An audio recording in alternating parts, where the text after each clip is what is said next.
All right, no one here yet.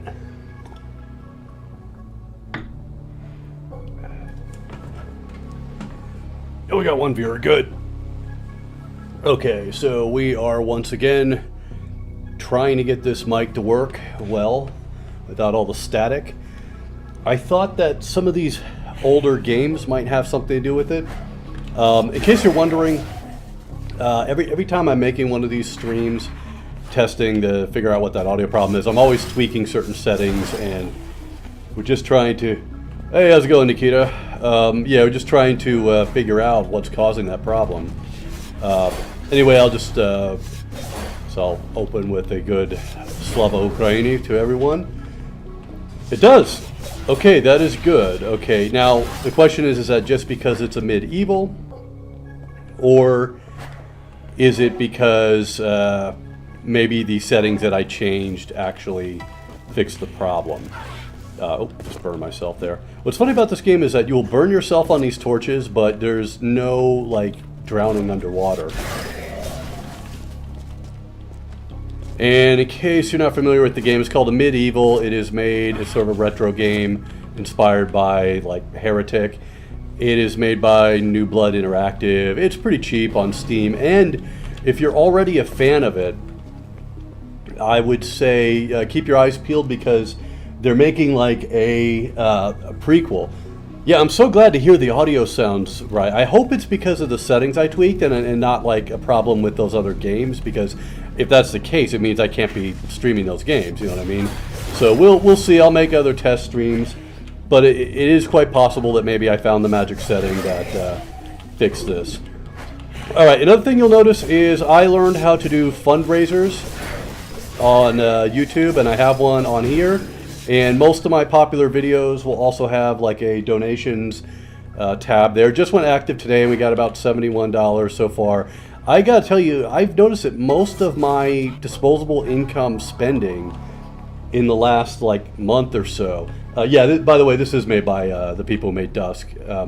Anyway, but yeah, getting back to that. So most of my disposable income has been spent on donations, and now my wife is donating too, and we're just, you know, finding different organizations in Ukraine to donate to. Now, there's a limited pool of like what NGOs you can set up with your fundraiser here. So the one I found, the best one I found that they had in the database there is called Razom for Ukraine, or they use the English term Together We're Ukraine.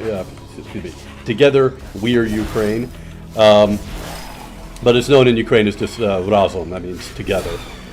And so anyway, if you feel like donating, you could do that. They usually would finance like other sorts of projects since about 2013, but because of the current crisis, what they're doing is they're basically operating kind of an emergency mode where they are collecting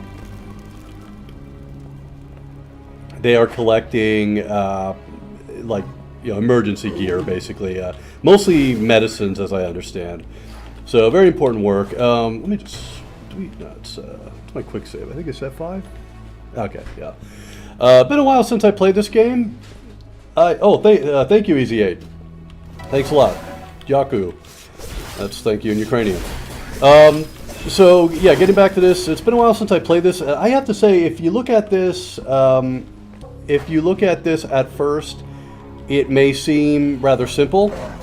It has a very good soundtrack, but what I want to say is it may seem sort of simplistic because it's sort of retro, right? But this game has some of the most amazing creative level design, and you wouldn't think that something with this, you know, this type of graphics would really sort of pull you in and really just make you feel like you're in some very, you know, interesting, even intimidating locations. But it does. This is kind of like the first episode, and so you're not really going to see extremely impressive stuff here. But later on, you just see some really great vistas, and sometimes it gets a bit disorientating. I will say, check out. I did a review of this, and you could check that out and see a little bit of that. And hopefully you'll see something interesting here. I haven't even engaged my soul mode, so this is inspired by the game Heretic. And in Heretic, If you ever played that, the Raven Software is basically it's fantasy Doom, right? And basically, you had an item called the Tome of Power, and when you use the Tome of Power, whatever weapon you're using at the time gets enhanced. Okay, so every weapon in the game, they didn't have alt fire, but what they had is like basically a different fire mode as long as the Tome of Power was active. Now, what we're going to do, I'm saving. I saved up enough souls, and when we get in a big fight, that's when I'm going to. Yeah, let's use it now, because I can just pick up other swords. So as you can see, this weapon, the arc that it launches gets wider, and then what happens is it ricochets, and as you can see, it's much more deadly. Let me use another one. We actually have a trident in this, so there we go. Slava Ukraini. Right, and this is kind of like your rapid fire weapon, but it does this chain lightning thing, and you can basically like electrocute one enemy, and then it'll explode and hit other ones. Let's get all the health we need. Thank you, Matt, for the donation. What I want to say is about companies matching. I saw one the other day. I can't remember which one it is. I wish I remember, but I'll keep my eyes peeled for anything of that nature. Hello, Slava. Okay, so right here, now this is interesting. This weapon, I go over in my review, but this is basically your rocket launcher, but it's very creative. So it is called the Celestial Claw, and it basically shrinks a planet, a random planet, somewhere in the universe, down into a projectile that you can launch. Now, in case you're wondering, yes, occasionally you will blow up the Earth. In fact, this planet here, this is not the Earth, but it does look populated. There's lights on it. Now we got like a gas giant there. If you do happen to get the Earth and blow up the Earth, you'll actually get a special message that says, you just blew up the Earth, or something like that. Alright, we got the guy here. I don't have enough souls right now to go into soul mode, but this gets really cool when you, once you get enough, instead of launching planets, it will launch stars, and they have a much bigger, like, explosion, more splash damage, basically. Save again real quick. Alright. Elevator? Yeah, sure, why not?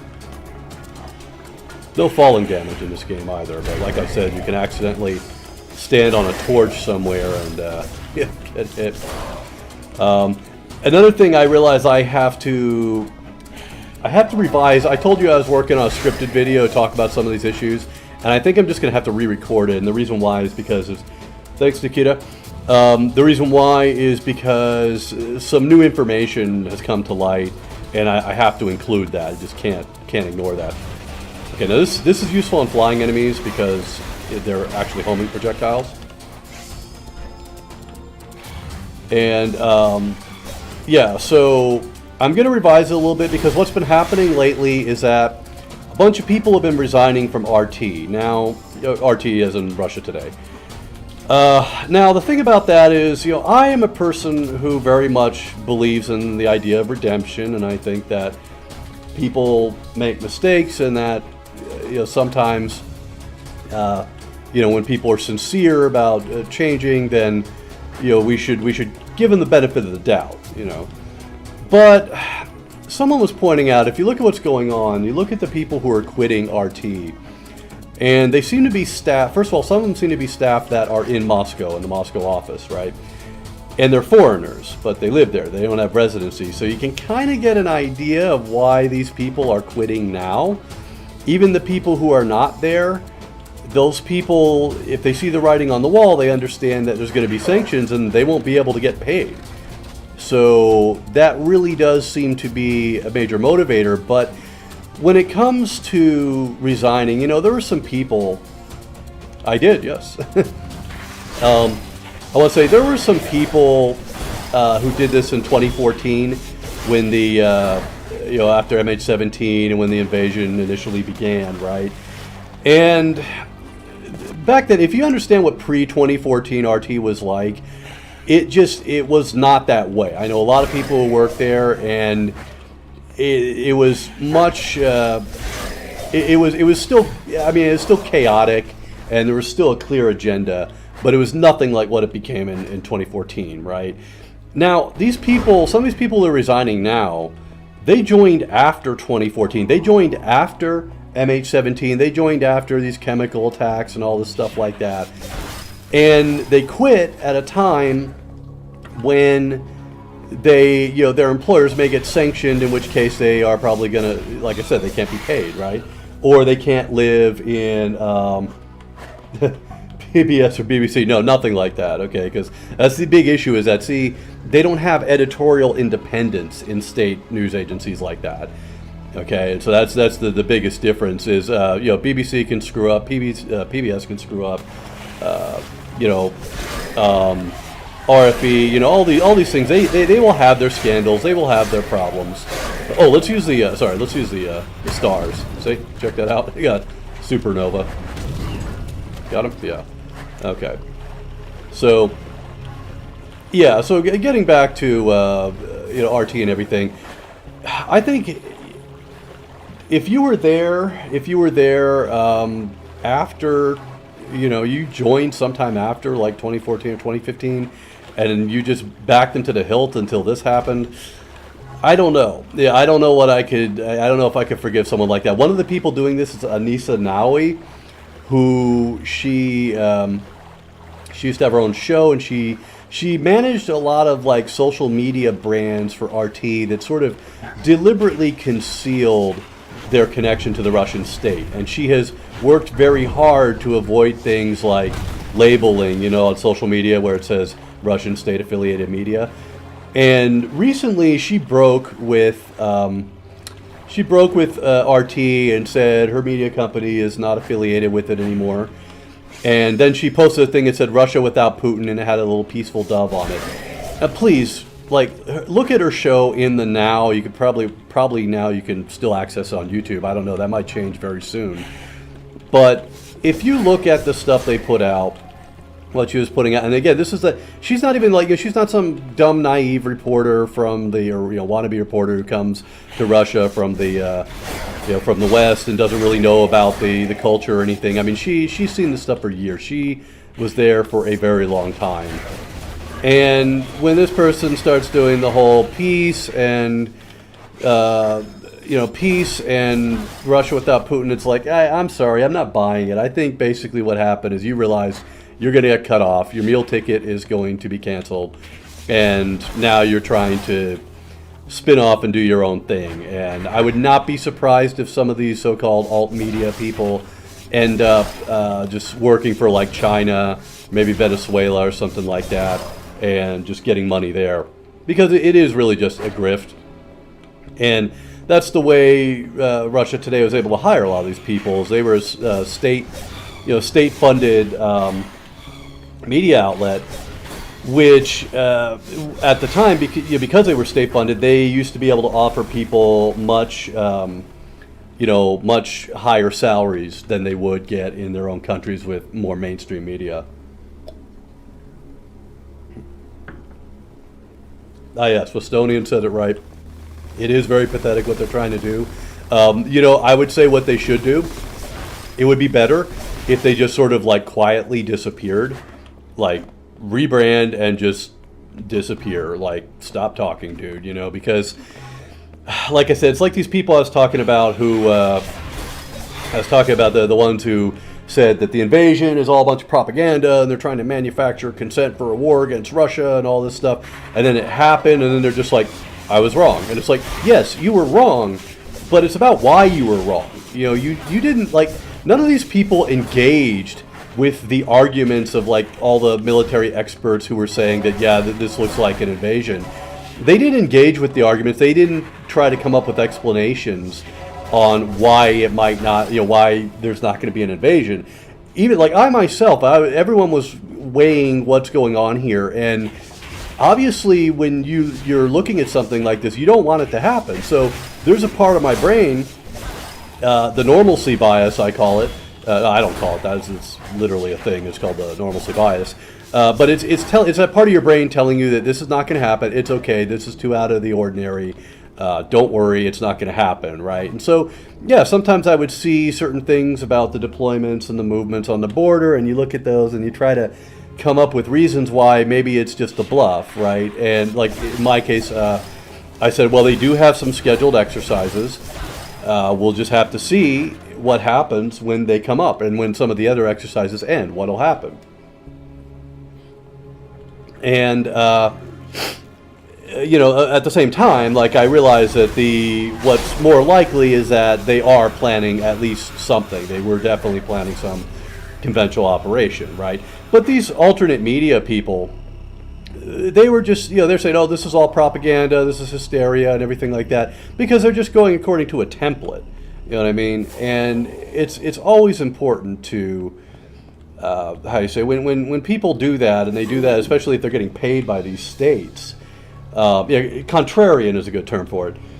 They knew it wouldn't happen, but they wouldn't engage in any kind of argument to say, like, here's why these guys are all wrong, right?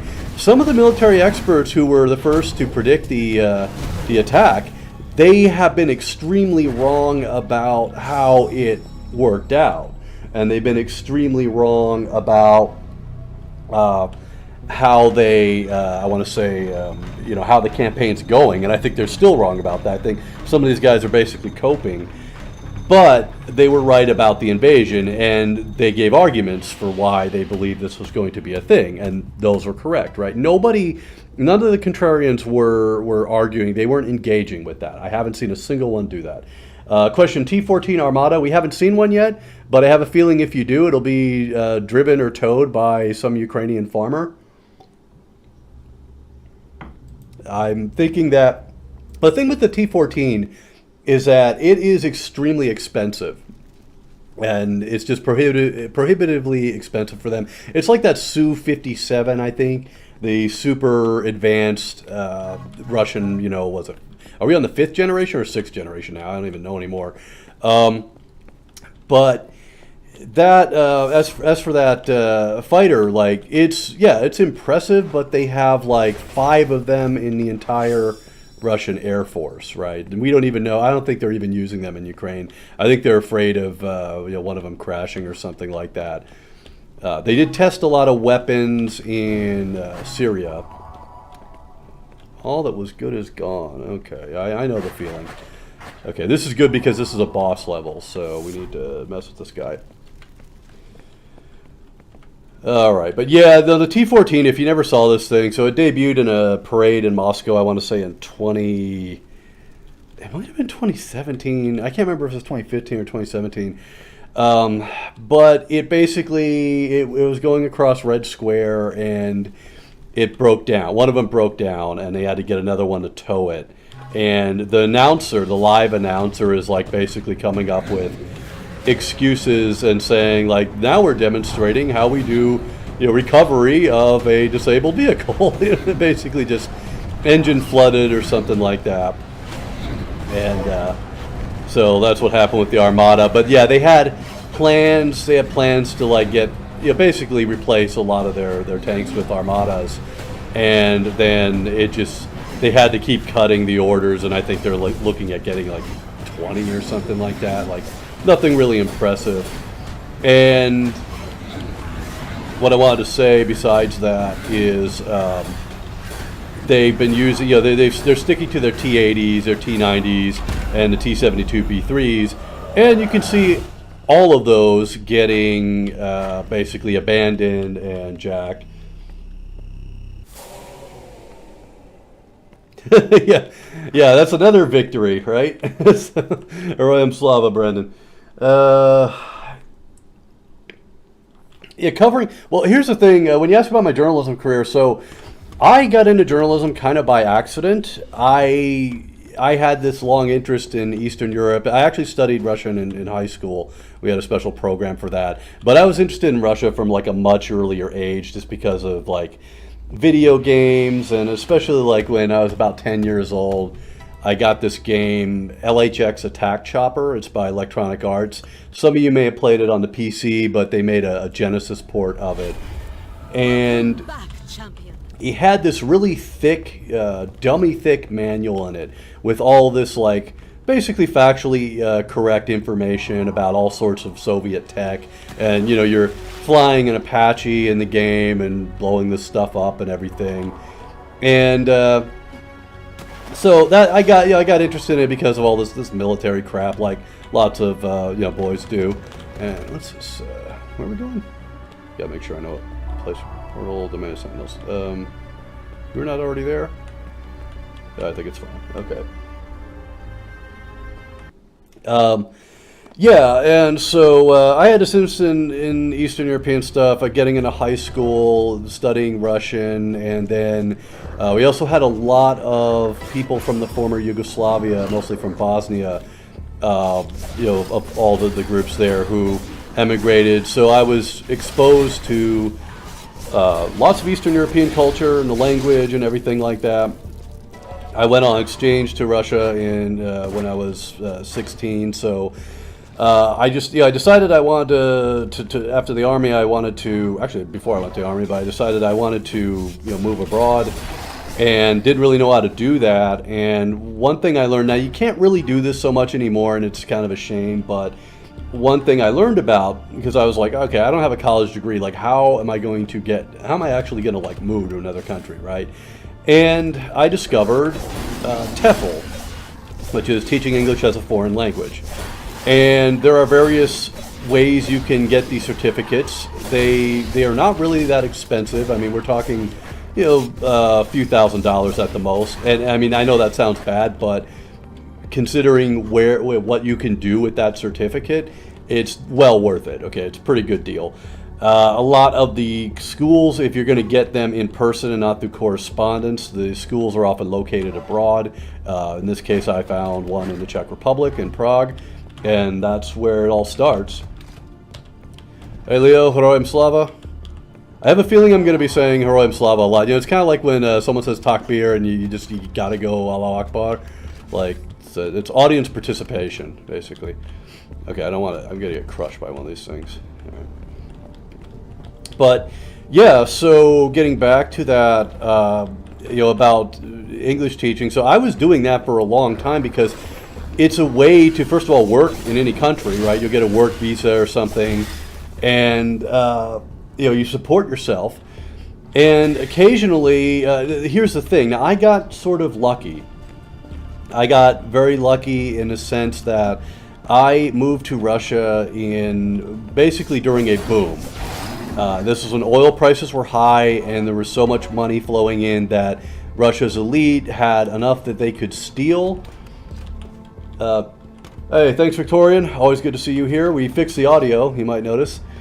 But yeah, getting back to that. So Russia was in this boom, and there was enough money for the elite to steal what they wanted, and with money left over to kind of create a sort of middle class, right? And in those days, it was kind of disorienting for me because I kind of come from a poorer background in the U.S., whereas like Russians know everything about high fashion brands and stuff, even if they can't afford them. They were going on vacations in places like Thailand, and I mean even the more working class Russians could afford vacations in places like Turkey and Egypt, and there's like all inclusive packages that they go on, so it's actually pretty affordable for them, especially back then. Like things were great back then.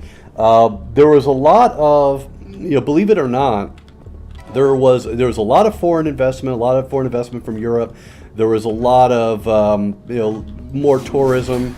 Not that much. It never really became a real tourist city in those years, but there was more, I want to say, like international cooperation, and there were even at one point there were talks between the EU and the Russian government to create a visa-free regime so that Russians could go to the European Union without visas, right? And that all basically fell apart because of what happened in 2014. And look who got the visa-free regime. Ukraine did. So, and many people forget about that. Not sure if Kherson has actually completely fallen. As I understand, like they're mostly trying to push in from the south. But like I've been saying on the previous streams, the ones that you couldn't hear so well because my audio sucked. No, that didn't kill me. Okay. As I said on the previous one, first of all, fighting in the Kherson Oblast in general is a bad idea when your opponent has. The Russians don't have air superiority, but they are, they are a lot stronger in terms of air and in terms of like artillery and stuff like that. And so it would be very dangerous to fight them in that oblast. So I'm hoping that the forces, any forces that are there, have managed to retreat and at least preserve some of their force for more fights. It's just, thanks, Unsort. It's just that you don't want to be fighting a superior enemy in that terrain. You'll get slaughtered, and I would be worried about them being able to extricate themselves, just because once you get out of the city, you could be, basically blasted by artillery and long range weapons, air, stuff like that. So I'll check up on what's going on in Kherson, because I've seen a few conflicting things about who actually does control it at the moment. So we've cleared this area out. Yeah, this is funny. So what people like, it seems to me that when you're talking about them not achieving air superiority and their logistics problems, it seems to me that what certain analysts did not factor on is something which in Russian is it's called распиздяйство, and it's really hard to explain in English because it's got a vulgar sort of vulgar term embedded in it, but it's hard to translate that into English because it literally means sort of like absent-mindedness or incompetence. I guess bloody-mindedness, if you're of the British persuasion, it's the closest thing, but it's a lot more vulgar in Russian. But what распиздяйство explains is just as this blinding incompetence and apathy towards getting things right. And so it doesn't matter if you have these state-of-the-art weapons if people are just going to like sell the fuel, you know what I mean? Or, just do stupid shit. And that's what we're seeing, is a lot of that. Yeah, like I said, I'm hearing conflicting things about what's going on in Kherson. They took over Berdyansk, but the ordinary citizens are actually like surrounding and intimidating the occupiers, and they may start some kind of armed resistance soon. Really, like in a lot of these Ukrainian towns, it's like old people, middle-aged people just coming up to these soldiers and telling them to fuck themselves and blocking their vehicles, even armored vehicles, with their bodies. And like I said, this is what I said. As I said, they will take territory, they'll take cities, but they will not be able to hold them, and they will have to hold them because there is no other way. They're not going to get this cock-handed. That's good. I was going to say they are not going to get what they were able to muster in 2014, which is like sizable amounts of willing collaborators. Because you got to understand, both Crimea and Donbass, like especially Donetsk Oblast, like they had problems with organized crime, big problems. They had like clan system. Thank you, Gabriel, for the donation there. And so they had these mafia problems, right? And Russia was able to leverage that, get these guys on their side through greed, basically. Oh, I want to say, Devonta, I'm just curious, do you know, by any chance, was that video from Sumy or Sumy Oblast? Because Sumy, like, they are hardcore, okay? Like, they are, like, killing and destroying vehicles. They are running off with abandoned vehicles. But it's also a bunch of civilians, like old people, shouting at these Russian soldiers. In one case, they just gave up their vehicles and just started marching back to the Russian border. It's insane. And yeah, like Sumy, like, do not fuck with that town. I have a friend from there, and she told me, she's like, this is how it is. We're hardcore, and yeah, and Sumy actually has an interesting history because it's It's one of these areas of Ukraine that is very forested, and during the Second World War, it became the initial base for the partisans, the pro-Soviet partisans of Sidor Kovpak. If you've ever heard of the famous Kovpak, that's where that comes from. That's where I got my pen name from, and he was a very famous partisan leader, ended up leading a partisan army all the way into the Carpathians. And he fought against both the Germans, and of course he fought against the Ukrainian nationalists, UPA, the UPA. However, a lot of people don't know this, and there's a lot of people who don't want you to know this, but Sidor Kovpak's partisans they actually tried to make an alliance with the UPA or other Ukrainian nationalist factions, and it was not ultimately successful, but they were able for a while to have a sort of non-aggression pact and basically just both focus on the Nazis at a certain point.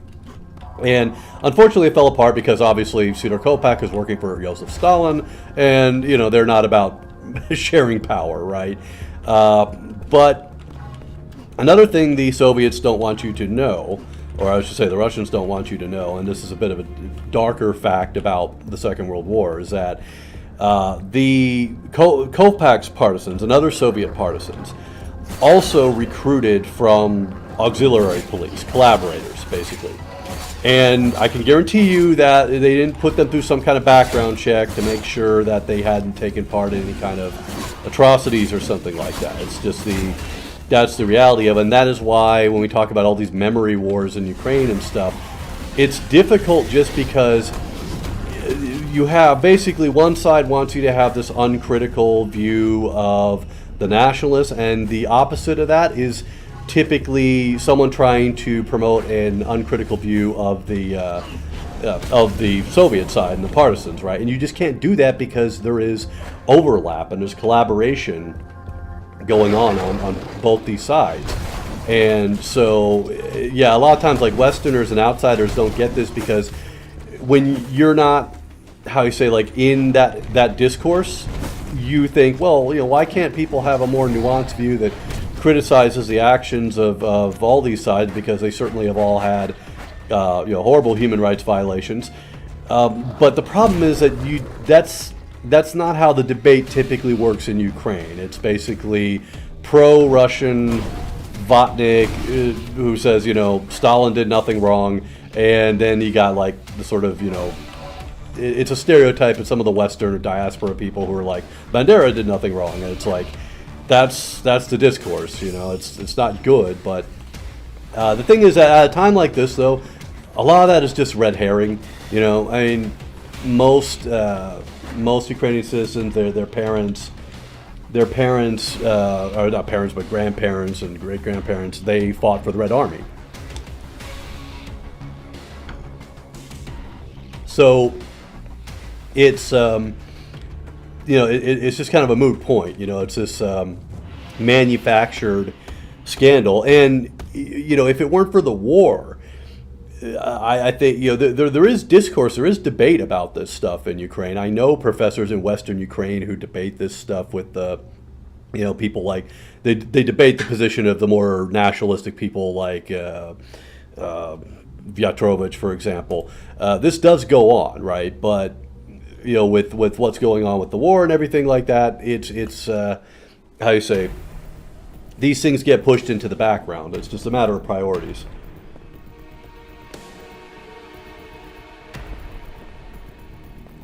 Yeah, I'll say this. Let me give you some advice now that people can hear me. Okay, now that people can hear me clearly. Okay, I want to say something about foreign volunteers in other forces. First of all, I have been in contact with someone from an embassy to find out like what they want people to do in order to basically, I say, appeal to them to sign up. Okay. Now, this is a typical sort of Ukraine thing, but if you read the news, they're saying go talk to the military attaché of the Ukrainian embassy in your country. And then what I found out from a connection is that at least at the embassy in the States, they don't want anybody contact or actually like going to talk to the attaché because he's very busy, basically. So I get that, but they have set up a sort of PDF document. It's a PDF document where they want you to input some information there. One thing I'm going to tell you right now, they say you need to bring your own uniform, helmet, and gear. To be honest, they keep calling this territorial defense, which means that, oh look, we got the moon. Sorry about that, I just noticed that. What that means is that you, first of all, are probably not going to be very well equipped.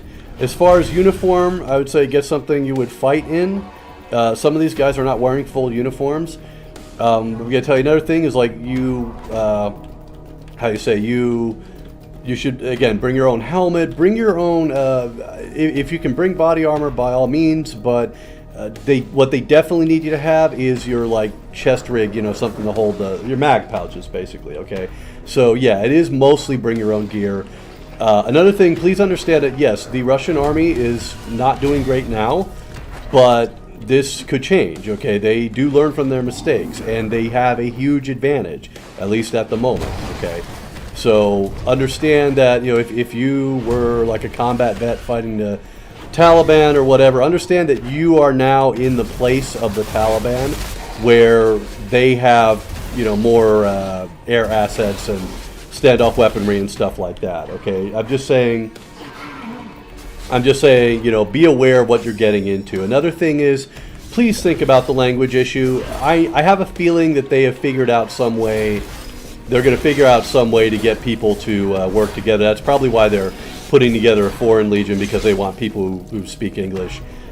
But I'm going to say, like, learn the language. Russian textbooks are usually easy to find. It's kind of hard because you, as an outsider, if you're not from that area, learning just Russian or just Ukrainian is not enough. Like, you're going to have to study both of those one way or another. Okay, like for me it was easy because I studied Russian. I lived in Russian for a long time, and I just had to study Ukrainian. And and again, I did that by actually like being there, right? So the language is very important, because not knowing what to do can get you killed. And as I said, like, don't expect, if you were, let's say, U.S. Army in Afghanistan or something like that, don't expect to have the kind of resources that were given to you. You were part of what is literally probably the strongest military machine in history. Now you will not be that. You'll be fighting against the second. He'll be fighting against the second biggest military machine. Not biggest by size, but like strongest, right? Okay, we're actually in trouble here. I need help. Where did all the health pickups go? Okay, that could save us. Oh, there we go. Health pickups. See any enemies? I don't want to waste this. The only thing that sucks about this game is that you keep feeling like you're wasting your soul mode, because it takes a while to fill it back up. At least we got health, though. What is that thing shooting at me? That's one of those eye trees.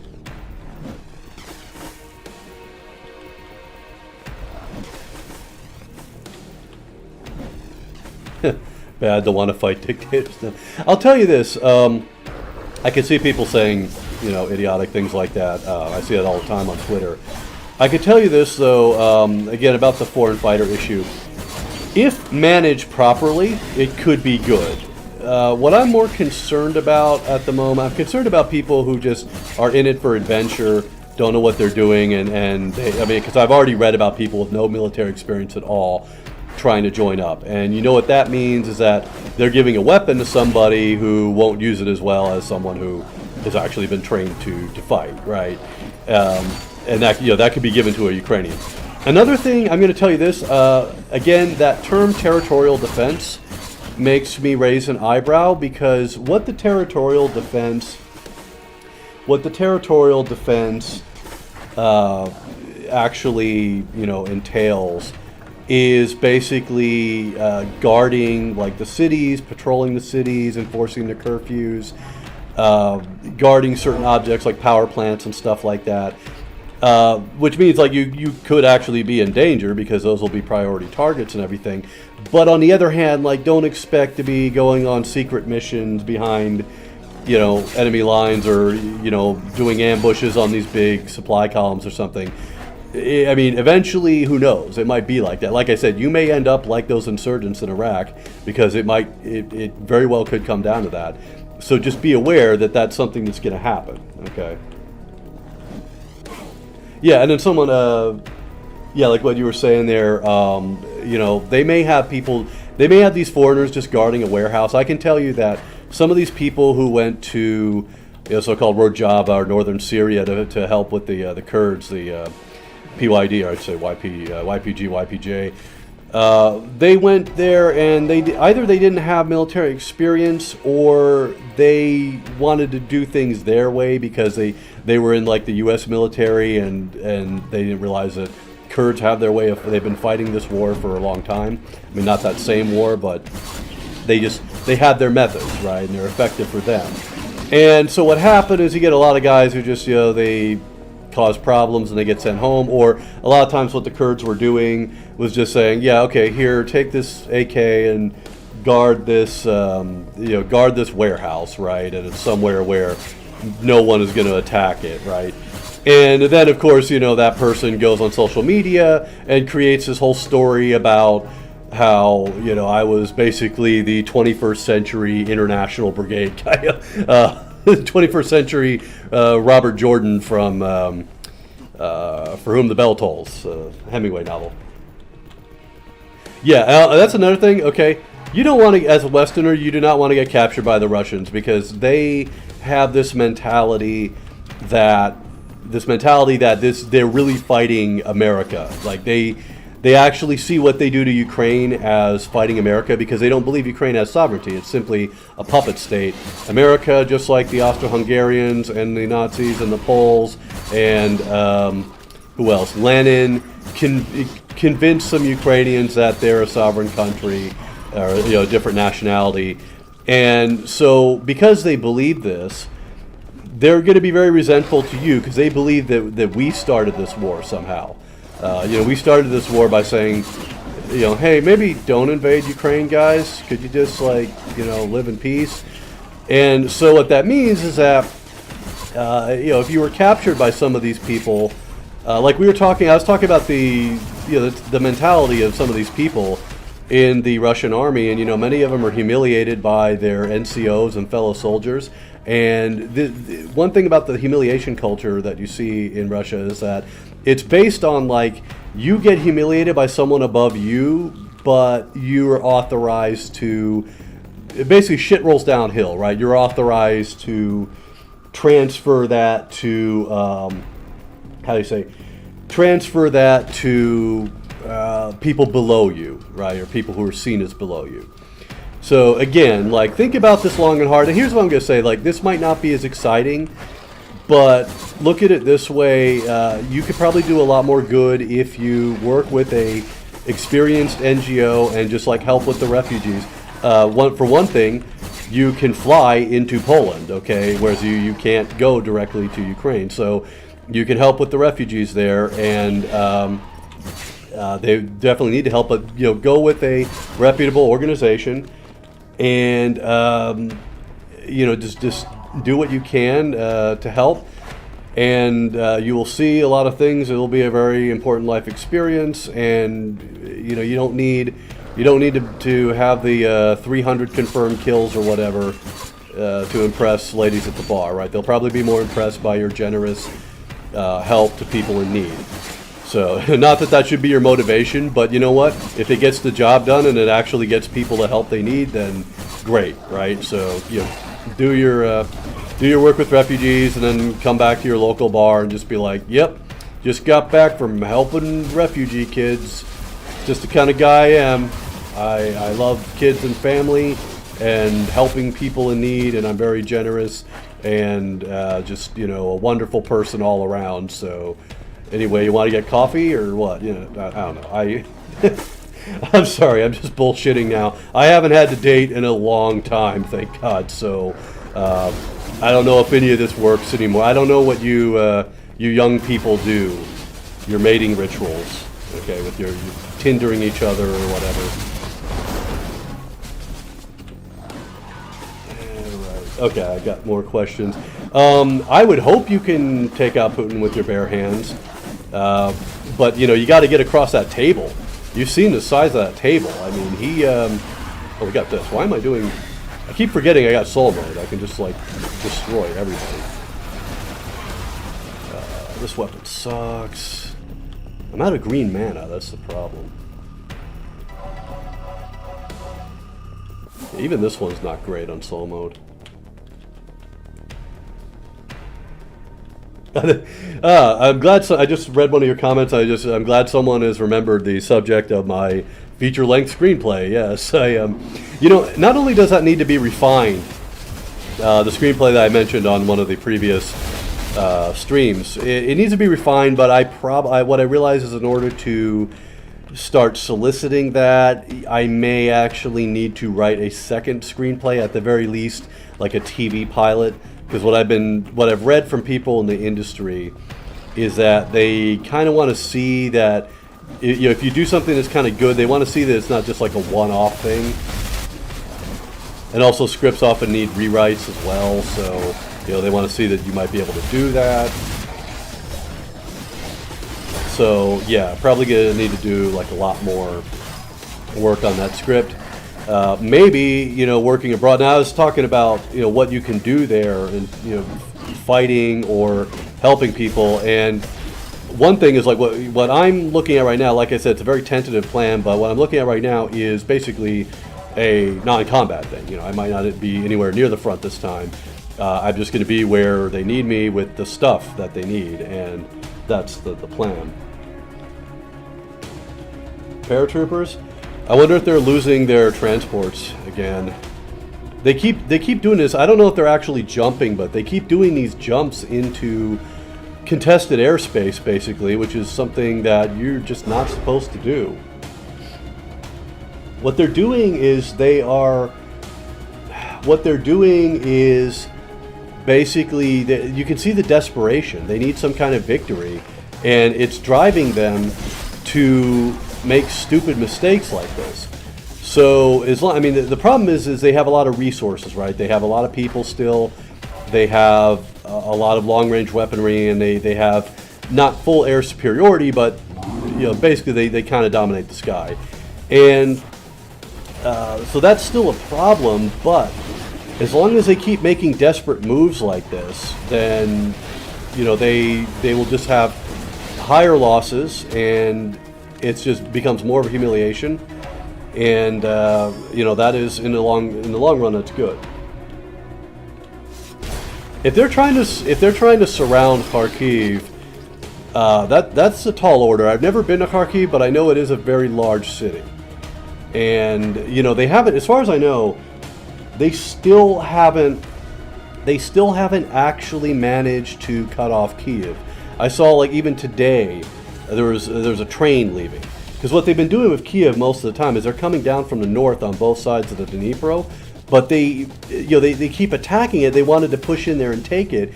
So what they're not doing is properly investing the city and basically moving everything around it, cutting off everything, and they're trying to kind of do that now with cruise missiles and stuff like that, trying to knock out the power and the communications. But it's like I said, recipes jaistvo, and we need to pray that holds. But like I said this probably a million times, just remember that when the cities fall and stuff like this was expected to happen. This is a long struggle. You don't want this to be short. You don't want, if the Russians gave up. Thank you, Anonymous. If the Russians were to give up tomorrow and just say, fuck it, we're going back to our initial starting positions, we're going back across the border, we offer a peace treaty. First of all, what they're gonna offer is status quo, right? They're probably not gonna give up Donbass. They're not gonna give up they're definitely not going to give up Crimea, right? So what they will do is they will say, look at our generous peace proposal. We can go back to the 2015 status quo. And I guarantee you that some of the nations sanctioning Russia right now, they will crack.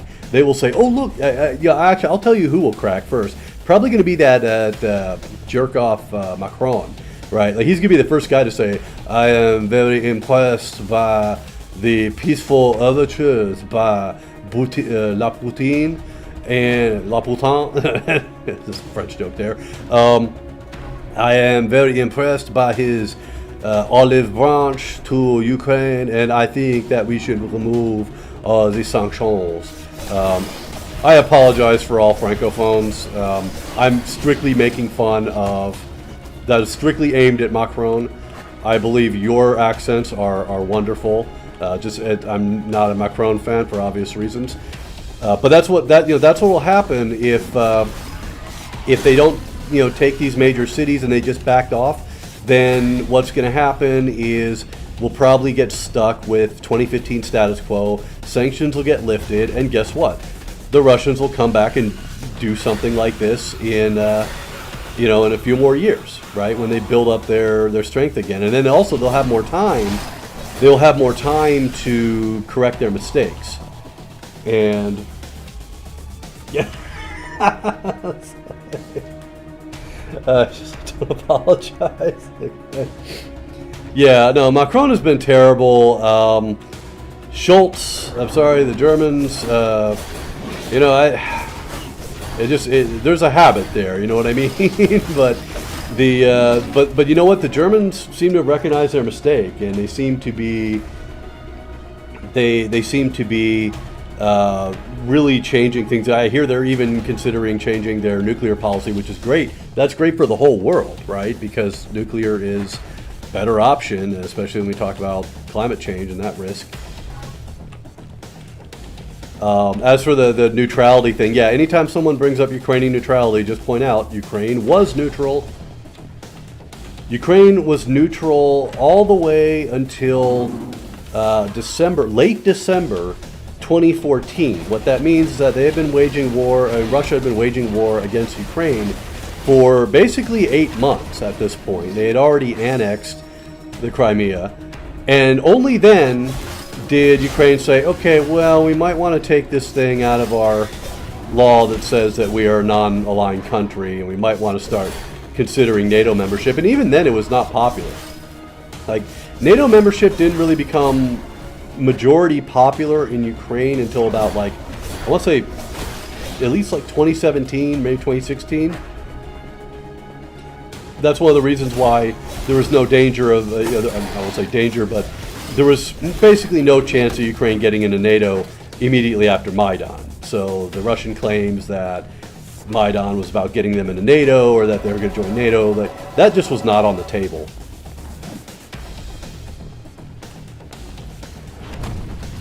Yeah, I gotta say, like, this whole thing about, I'm not gonna get into the whole no-fly zone thing, but I'll tell you this.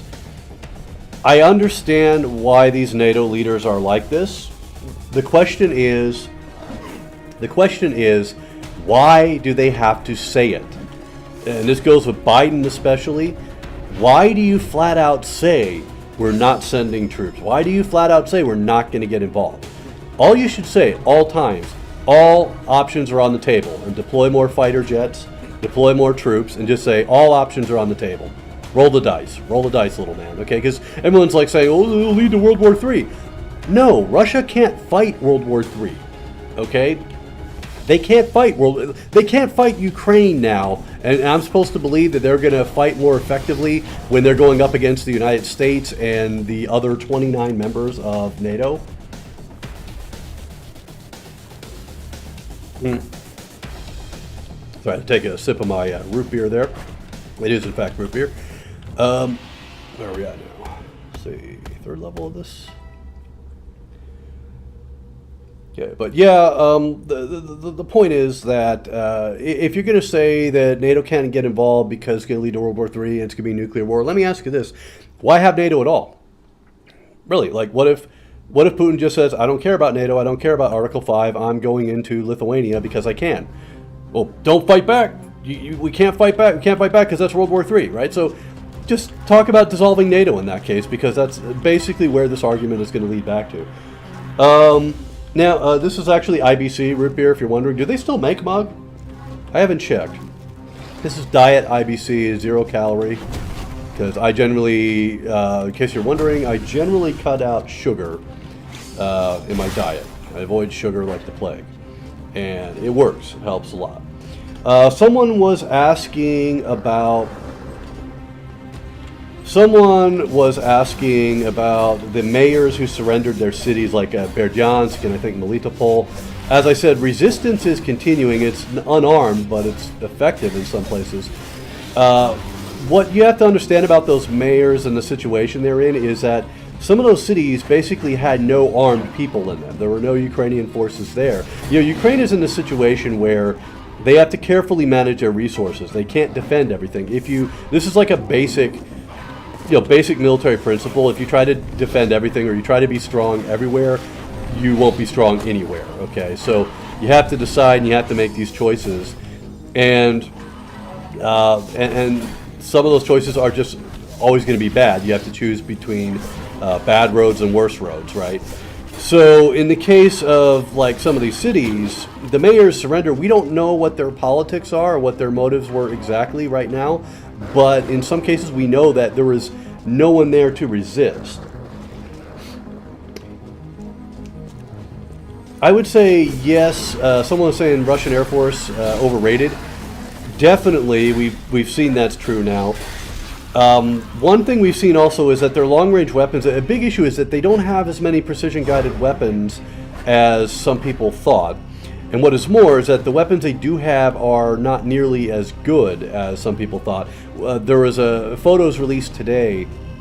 group of photos released today that showed a Ukrainian air base that they hit with cruise missiles, probably Iskander or maybe some missiles launched from aircraft or something like that.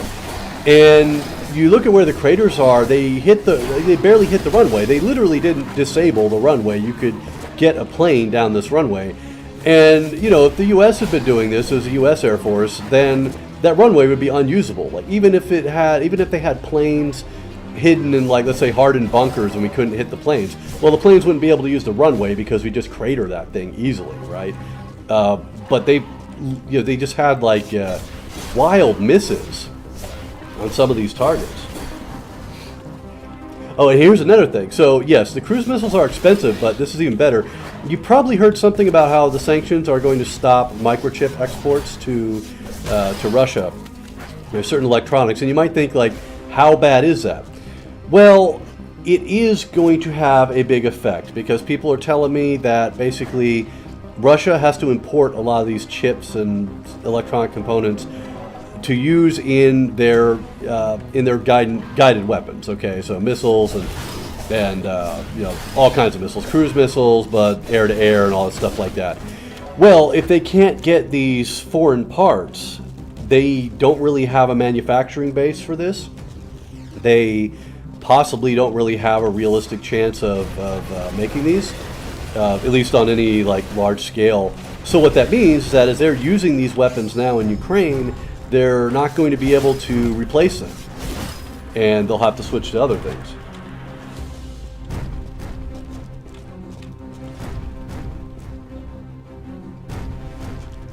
Yeah, like I was saying in the last stream, assuming anyone could hear it because of the crackly mic, but the human factor is a big thing here. One thing is that it's clear that many of their soldiers are, in fact, just conscripts, and they have been forced to sign contracts or had contracts signed without their actual consent. And the effect of this is that a lot of these guys just, they had no idea what they were going to be asked to do. And, they had no idea they would be going to war because conscripts are not supposed to, they're not supposed to be able to send them to war. That's Russian law, not that rule of law matters there too much. But so many of these guys are not the properly trained contract soldiers that we thought they were. About small arms and having enough stuff for volunteers, I cannot tell you for sure. I think there can be shortages.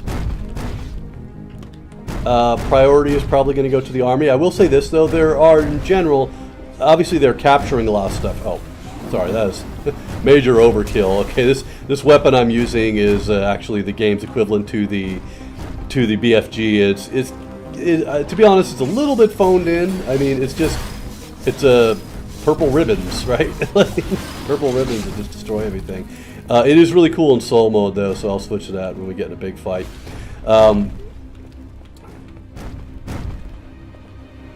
So naval infantry mutinied. Yeah, something.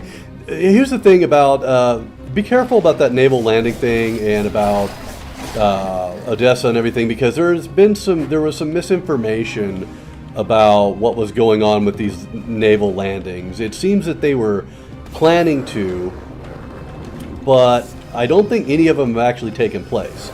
And we should not make assumptions about the reason for that. It may be something rather mundane. Could be just the fact that they suck. See that? In soul mode, your the ribbon weapon, your BFG, creates a black hole, sucks in enemies. All right, we need more souls. So let's go here. This is a medieval for people just coming in here. It is a New Blood interactive game. It is, as you can see, a sort of a retro shooter. But here's the thing: I wouldn't call it a shooter though, because if you look at the way I'm fighting here, there's a little bit of I want to say like a rhythm, or it's you know, like when I'm throwing this, like you have to time your shots. You know, you have to get used to a sort of rhythm of how your weapons fire in this, and it's fun because you need to circle strafe well, and you're fast enough to do it. But it's fun because it feels more like a battle. You need to move around a lot more. Oh, let's go back here for a second. You got to move around a lot, and axe breaks. Gloomwood's like an RPG, isn't it?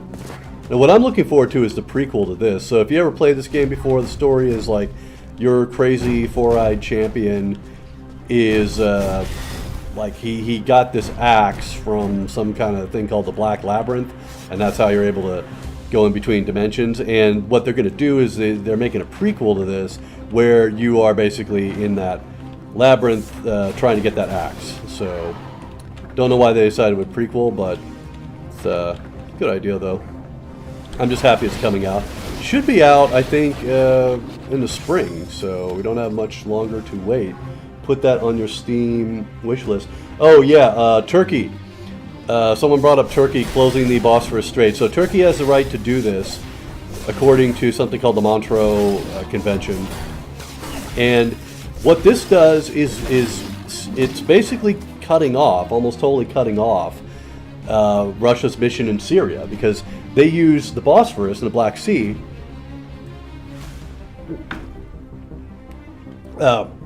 They use that to supply fuel to their airplanes in Memim Air Base in Syria.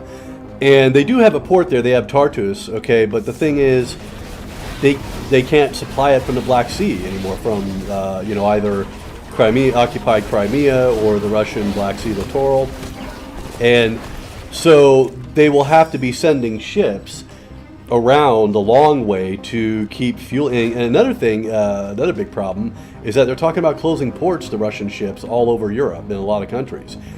So that's going to create even more problems for them. So look for things to shift in Syria, because Russia's not only fighting there, but they're also supplying the Assad regime. Now, Iran will still be, Iran will definitely still be backing Assad, but the Russian mission there is going to be seriously in danger. We should keep an eye on that, just because, like I said, what's the most efficient way to get a bunch of fuel and equipment to a place is by ship, right? And when they have a navy and they have a merchant fleet and everything that can go through the Black Sea, it gets there pretty quickly.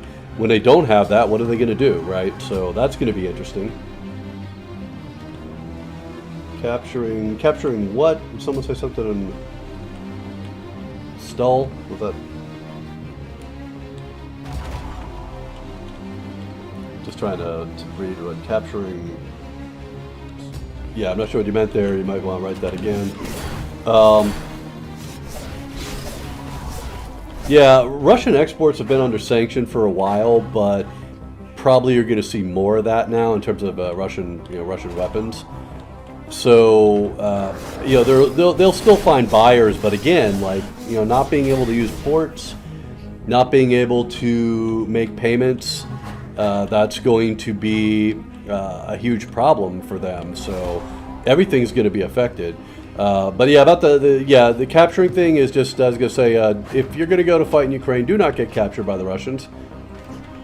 It's generally a bad idea. Look at that, we're in the sky.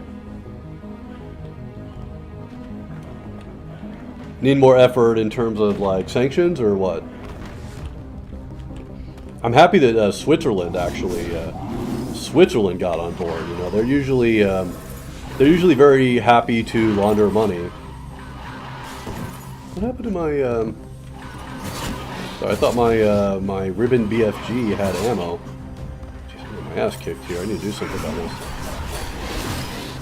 These guys are tough. Yeah, killed. Okay. When's the last time I loaded, or saved, I should say? That's not so bad. See, I go here again. State of the Union. Here's a secret. I don't have a TV. I know I can watch it on the internet, but I don't have a TV. I just, I don't really have a good place to put it, and I haven't watched TV in just years. Just because, you know, living in Russia, like, there's no reason to watch the TV, and so, yeah, it's all internet. I do have Netflix, but like I rarely can sit through something, so it's very rare for something to hold my attention enough for me to sit through it. And most of the stuff on Netflix that I like, I have already seen, and they're not coming out. They're not coming out with, you know, what I say. They're not coming out with stuff that's interesting to me, at least not yet. There are some things that look intriguing, and there's been at least one new show that I actually watched the whole season of, excuse me. But yeah, in terms of like watching anything, Netflix, I'm a huge fan of the Sad Horse Show. As you know, BoJack Horseman, a lot of people refer to it as a sad horse show.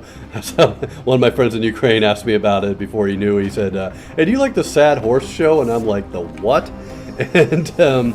And then I realized, like, in a second, I was like, wait a minute, you must mean BoJack Horseman, because it has a horse and he is sad all the time and the show is sad. So yeah, it's, you know, here's the thing about streaming services, is like they keep upping the prices, and I just keep thinking, like, I'm not using this, so I deactivate my account.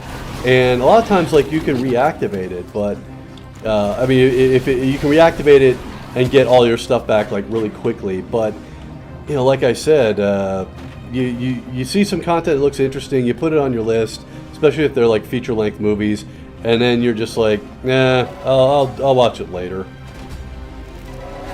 What can you do, you know? I mean, there's so much stuff out there, so much information that we're absorbing, and I'm one of these glued to Twitter people, although I'm still in jail now, where, you know, it's I mean, I'll be honest, it's kind of hard to process everything, you know what I mean? Especially now. You know, I remember during the pandemic, and during 2020 and early 2021, it was a time when I could sort of, that's when I was painting most of my 40K stuff, just because, like, I couldn't do anything. I couldn't do anything, and I couldn't go anywhere, really, and so I just kind of put I put a lot of these issues abroad. I put them out of my mind because there was no effect I could have on them, and you know, I just I just busied myself with other things. But then, of course, all this stuff starts happening.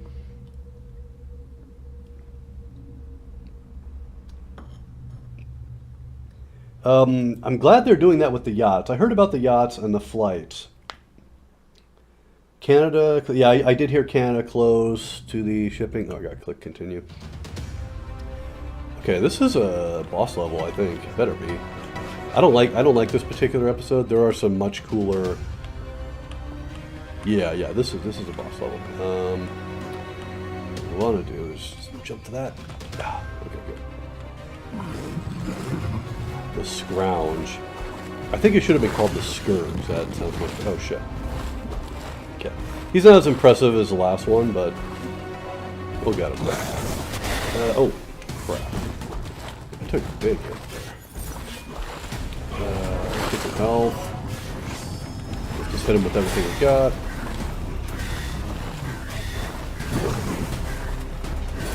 Yeah, some of these enemies hit hard. Here, eat the sun. Yeah, some of these guys can be hard to avoid. You really have to. They're a little bit faster than you can run. That's why I'm actually jumping to get away from them. We're doing okay now. How's this health bar? Wow, we barely put a dent in it, to be honest. I have no choice, so I gotta get the gotta get some health and ammo. And if I could get back into solo mode, I wish I had some purple mana. Purple mana powers your BFG. There we go. Alright, missed that last one, that's okay. We need to hit this guy. I blew up the earth, okay? I missed it because I'm firing really rapidly, but I accidentally blew up the earth. We're all dead now. We're all dead now. Nuclear war. We upset Putin. Okay. So all these enemies that he's shooting at me, when they die, they leave souls, so that's good. But on the other hand, they are leaving small ones, and that doesn't help as much. Okay. Get away from me. Giant flop. This boss may not look as impressive, but some of the other ones, they really are. They're really creative, and one of them in a particular level is very disorienting. I'll say very disorientating to fight, and yeah, I was pretty impressed by it. Oh, here we go. Eat spikes. Okay, now we got him on the run. There we go. We got plenty of health too. These guys are still following me though. I don't think the souls matter. I think we lose them in the next episode, so let's just go. Alright, so people will ask about how this ends. Well, before we get to the serious stuff, so I was gonna say that yeah, agreeing with Victorian, this game is very colorful. And one thing I have to say this, and I might make some enemies here. I don't like Dusk as much as this game. I played through Dusk. I found it to be a little bit annoying at times. But there's a lot of I say boring colors, but the gameplay is good. I mean, Dusk was refreshing to be able to be fast, to like those old games like Quake, right? So I liked it on that level. However, retro shooters, I'll say that retro shooters kind of have an issue with there are so many of them, so many of these indie retro shooters, and I hate to say it, but there seems to be like this philosophy that retro looks like shit, like just really pixelated and very how you say I said pixelated, low res, and also just I want to say very drab colors, right? And this is very different. This is a really cool episode in here. And you'll see it just gets more interesting as we go on.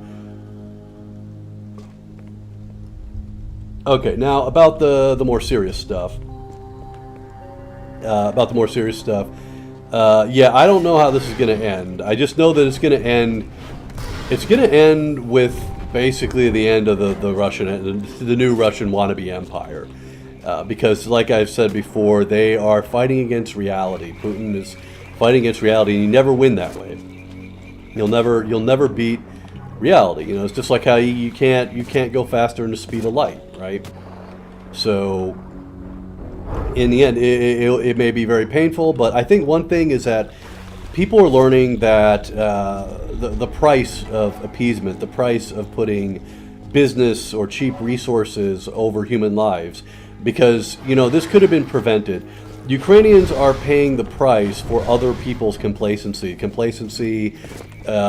for Syria, most of all, but also Georgia as well. Okay, people could have woken up to who this Putin guy was, at least as far back as 2007, right? Yeah, I was gonna say, Victorian is very true about it. I wouldn't say hard on the eyes, but there are some levels And I think you know which ones are some of the latter levels where it's like disorientating, I'll say. I will say Ukraine needs to hold out for like at least a month. And at that point, I'm not saying like the Russians will give up, but what I'm saying is that you're going to start seeing things happening, and it's going to change the dynamic. What I mean is, like, for example, they have moved a lot of Rosguardia into Ukraine because they need that to occupy, right? But the problem is that Rosguardia was basically reorganized and formed out of the old internal MVD forces. It was formed in order to basically deal with domestic dissent and unrest. And so that's a big problem when you sent all these people to Ukraine and you got a lot of angry people at home. And another thing is you're going to have a lot of soldiers, these conscripts, returning home. They were in captivity in Ukraine, for example. They know they were lied to. They're pissed off. They have some combat experience now, right? And they're going to be pissed, and their families are going to be pissed, right? And that's not even counting the families of the people who died. So, what we'll see is that we're not going to see a fast ending, I think. Yeah, I think what we're seeing the real beginning of the end. 2011, 2012, people acted like those protests, that was they called it the white revolution because of the white ribbons that people were wearing, and which that can kind of sound bad, but it has a different meaning in Russia. But the thing is that people were really kind of calling it early. Then I remember I'm not going to name this journalist's name. I won't even name their gender. I'll just say they all the time. But I want to, and the reason why is because they have said they've done some dumb stuff and written some dumb stuff in the past, but they can also be extremely insightful in ways that I just don't see a lot of other journalists or experts being, right. And this person has been saying things, very spot on, much better than before, right. But that journalist back in 2011, they were at one of these early protests, and I distinctly remember they tweeted something like, "Putin's fucked, y'all," and it's like, you just imagine the narrator saying, "But he was not, in fact, fucked." Okay, so yeah. Also, as long as Zelensky's alive, like Zelensky's become a global hero now. The dancer, the comedian, the Iron Joker, as one Ukrainian soldier called him in a video. He is the voice of Paddington Bear, which speaks to all of us. Okay, because bears are awesome. We all love bears. I mean, as long as he's there, he's a symbol, but also it's a symbol of Russian failure. And that's the thing, is that the people have to be faced with the reality that they're failing. And I'll tell you another thing is that when we talk about what's going to change in Russia, the media, the state media there has been reporting on this in very unusual ways, and so a lot of people are still not fully aware of what's going on. But the longer this goes on, people understand there is a war in Ukraine. Our army is fighting there. We have a lot of soldiers there fighting. And why are we not taking Kiev? Or why are the bodies still coming back? What's going on? We're not making progress. And all that does is it just goes to show that Putin's empire building, his precious army. When I say precious army, since 2008, they spent a lot of money on this military modernization, and that takes away from healthcare, pensions, everything basically. And they've been doing this for years, and what do they got to show for it, right? What happens when that amazing new army that costs so much can't even beat Ukraine, right? Now, someone asked a good question here. Creating a new cohesive Ukrainian identity. The truth is that is a product of the war starting in 2014, really. People talk a lot about this Ukrainian civic identity, you know, because a lot of people who were there, calling themselves proud Ukrainian, saying Slavo-Ukrainian, everything like that, they are not necessarily always ethnically, ethnically Ukrainian. Some of them are actually Russian. One of the first soldiers that I had a chance to like have a long interview with, a long conversation with, was ethnically Russian. He was born in Russia and kind of grew up in Ukraine, served in the Soviet Army, and it's his home, you know. And he told me an interesting thing. He said, I'm not fighting. He says, I'm not fighting against Russia because he has family members there, but I'm fighting for Ukraine, and that's what I'll never forget. Among some other things he said, and besides that, of course, you can see that the Jewish community especially has come out against Putin. Recently, the head rabbi of Kiev had some very angry words for the Russian president. Another Jewish community leader there is talking about taking up arms. I believe, I'm not sure if the guy's a rabbi, but he's another community leader. He was serving when the war first broke out, and he's returning to service. I have a Ukrainian Jewish friend there who is very active in the community, and he's joined the territorial defense. Then you have other nationalities. You have Chechens, you have Crimean Tatars.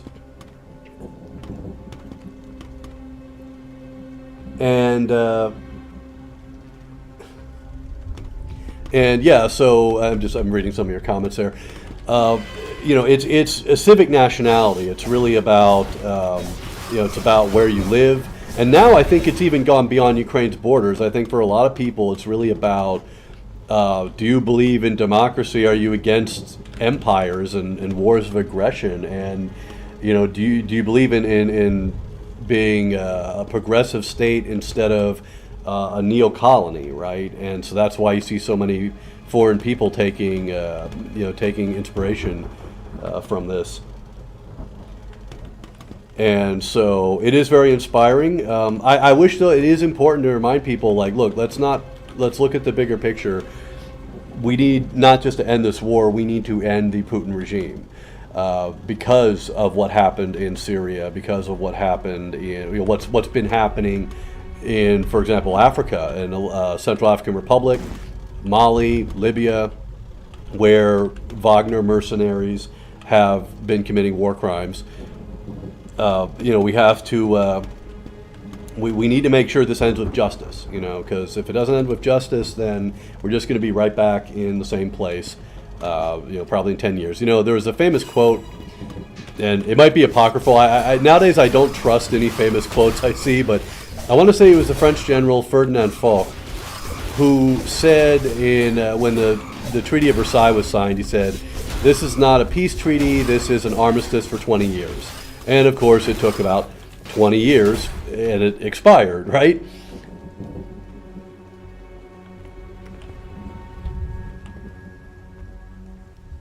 Yeah, and I was saying about Trajan mentions Rob Lee there. You need to follow Rob Lee on Twitter because he is a good expert and open source investigator on anything Russian military. Now, I believe he was one of the guys who was wrong about how this invasion would unfold, but he is, he's basically, as far as I've seen, like, he admits that, and I believe what they are saying in that respect as well.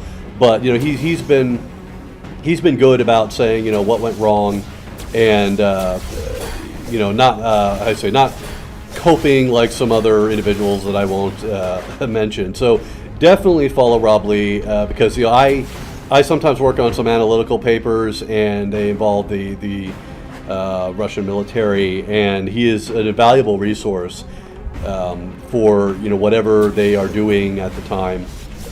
So definitely follow him on Twitter. But that's a good point he makes, is that, they take the cities, and, they may assassinate leaders and all stuff like this, and it'll be bad. But then what? Then it's IEDs every day. It's, more and more coffins just coming in. And for what? They get nothing. They really won't get anything economically out of this. It's just going to cost them. Are you referring to apparently the Russians have been using unsecured communications? I think even civilian radios or something. I think that it might be a reference there. Also, there's been a big leak, a leak from the Russian Ministry of Defense. Someone got a hold of the names and possibly contact details of all 120,000 troops that are currently currently deployed in Ukraine. So that's going to be interesting.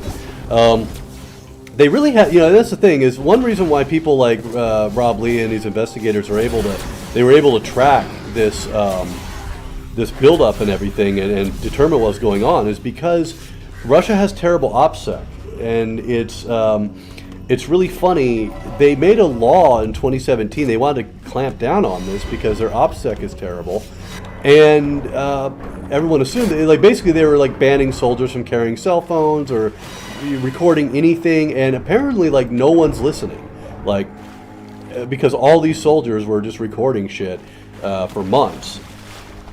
And we got, oh my god, the Ministry of Defense. Oh, good.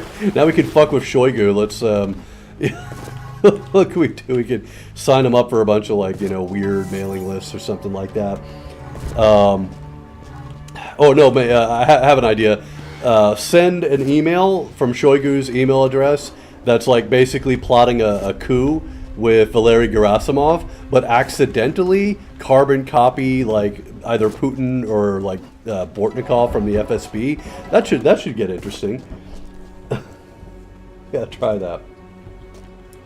But yeah, getting back to the OPSEC. So they were supposed to deal with this, and apparently they never did. But here's the interesting thing, and I think it was Rob Lee that pointed this out.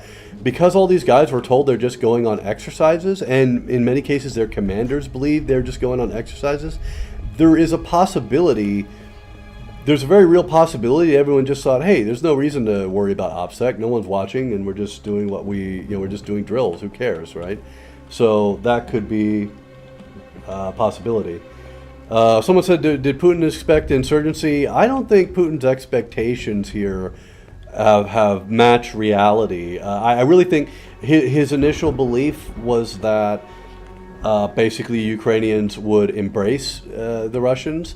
That didn't work out, so now he thinks he can just cow them and terrorize them, and he probably thinks he can sort of break their spirit, and then then it will be over, right? But yeah, that's not going to work out either, Volva. Sorry.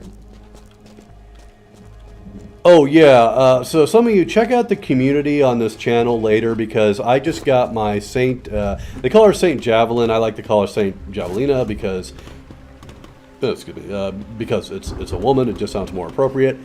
But I got my flag with the Saint Javelin icon on it, and it is a one-sided flag, so it's something you wouldn't exactly put on a pole, but you would hang it somewhere.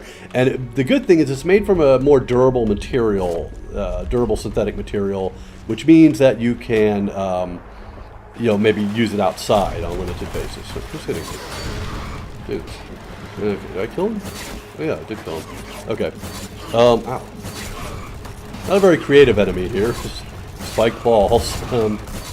But yeah, so as I was saying, I got my St. Javelina thing now. The thing is, these are part of a charity organization that was started, I believe, by Christian Boris, who was a journalist who worked at Donbass. He's a Canadian dude. You can follow him on Twitter. He set this thing up. I believe he set it up even before the actual main hostilities started, and it started just with the stickers with the logo on it. But they are expanding the inventory every day, and so eventually they're going to have Velcro patches. They have they have Saint Javelin, and they have Saint Enlaw, and Saint what's the last one? Saint Stinger.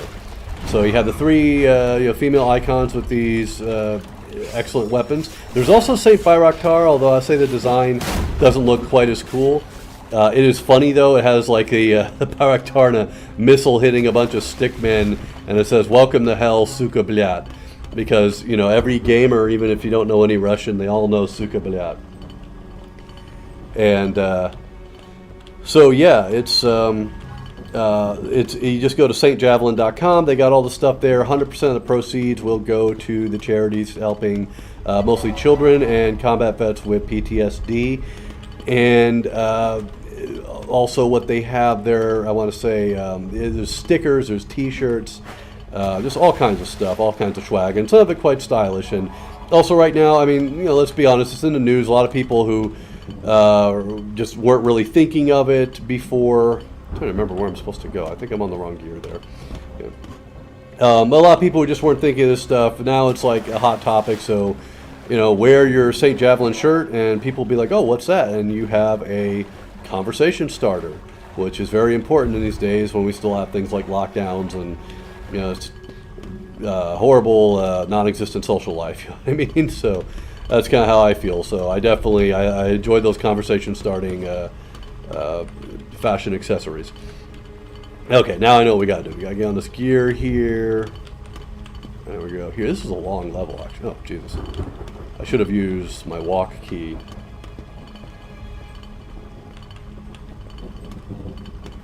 Yeah, the thing about not speaking Russian, it's funny. Like most people there, like they're gonna use Russian every day anyway, regardless of who they are. But there is a feeling. I gotta say, like, I become radicalized to the point where it's like I'd rather not use Russian, and it's hard because I know Russian better in the sense that I understand it a lot better, and I can speak it a lot faster. But with Ukrainian, I tend to I understand well, but I tend to speak very slowly because I have to choose my words. I started studying it much later in life and didn't have as much practical experience because many times when I went to Ukraine, I was just in Kiev at a time when a lot of people there were just speaking Russian, and that's just it's just the way it goes sometimes. But I've noticed one thing is that nowadays I find myself speaking Ukrainian more, and I feel like even though I still speak pretty slowly, I am speaking it like much better than my Russian. And I think it's just because I'm trying harder and I am speaking more deliberately when I use Ukrainian. Whereas with Russian, I learned that like the secret to getting past your fear of Russian and the cases and everything is like you just gotta plow ahead, right? Like sometimes when I'm not really in the mood, I don't just like switch at the drop of a hat. So when I'm tired or something, and I'll be talking to someone in Russian, and they're just like, "Oh, your Russian's very good." I'm just thinking like, I am basically speaking gibberish at this point. You know what I mean? Like that's how it's weird. At least with my speaking has actually of Russian has actually gotten worse. And I noticed that like in November where I was working with some people and that was the only language we were speaking. Okay, I just have to find a way out of here. I'm not sure where I'm supposed to go. I hit a switch and let's jump here. There's no falling damage in this game. We're there. Oh, okay, maybe it's this. Alright. Oh, I see. Okay. Alright. Yeah, like, let's not rush this when people are talking about how this is going to end. I mean, this is not a good comparison, but people are saying, oh, it took 3 weeks for the U.S. to get to Baghdad.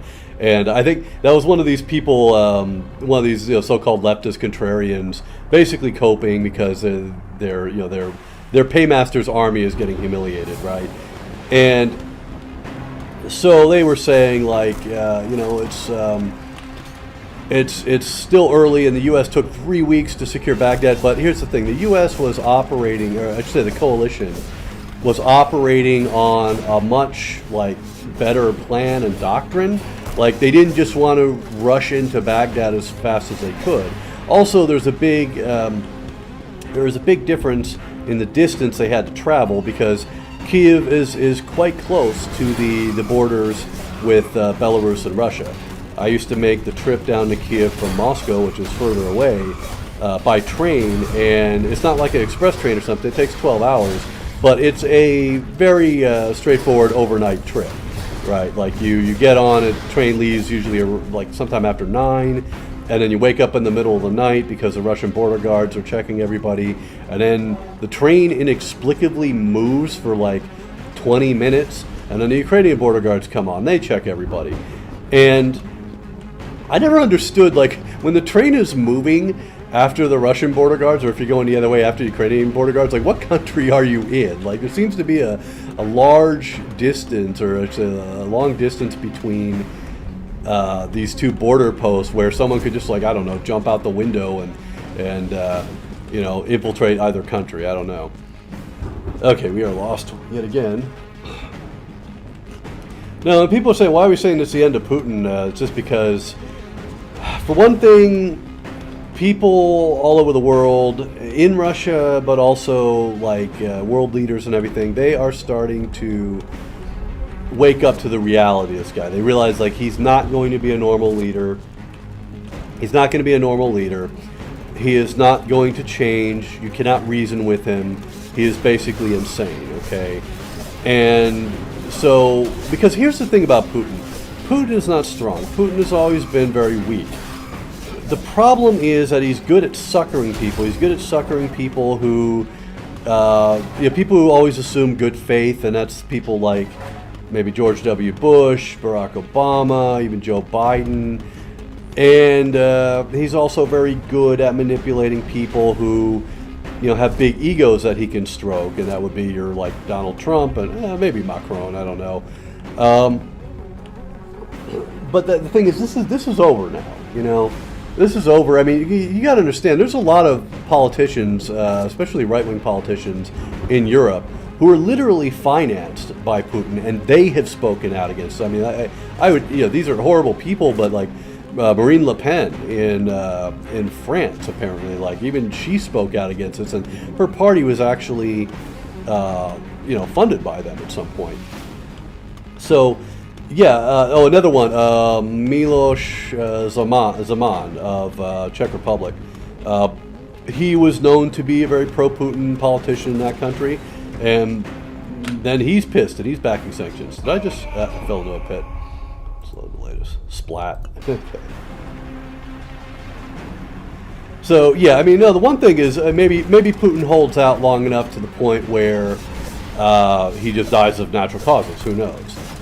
But this basically, like, there's no victory here, okay? Russia is going towards its next major collapse because they tried to build an empire again. And what I want to say is, like, the only chance they have is if they can sucker leaders. If they were to shut this down quickly and try to sucker leaders into going back to the 2015 status quo, right, and get a bunch of sanctions lifted, and then what they'll do is they'll very cleverly try to store up money, and they'll try to do this again, right? I don't see that happening, though, because the only way this works is they have to pull back. They have to basically pull back, and then eventually it's going to get back to Russians that they got humiliated, that they had to, they tried a thing and didn't work, and they basically ended up back in 2015, but everyone hating them. As for, tea is going cold. As for the situation with China, understand that China is the senior part. China wears the pants in this relationship, right? So Russia benefits, but China is not just like this blank check that lets them do whatever they want. For one thing, they're getting a lot of, the terms of some of these credit deals they have with Russia are, as I understand, not too favorable. You know, it's comparable to these kind of predatory deals that China has been giving some African countries. Another thing is that China appears to be ready to comply with some sanctions against Russian commodities, and the thing is that is a big possibility because China values its access to the Western, the Western money, to the dollar system and stuff like that, and they have complied with certain sanctions before, so that's not out of the realm of possibility. Where did we go? Did we go here? This is probably just a secret. Maybe not. Where am I supposed to go? I'm at a dead end here. There was no switch.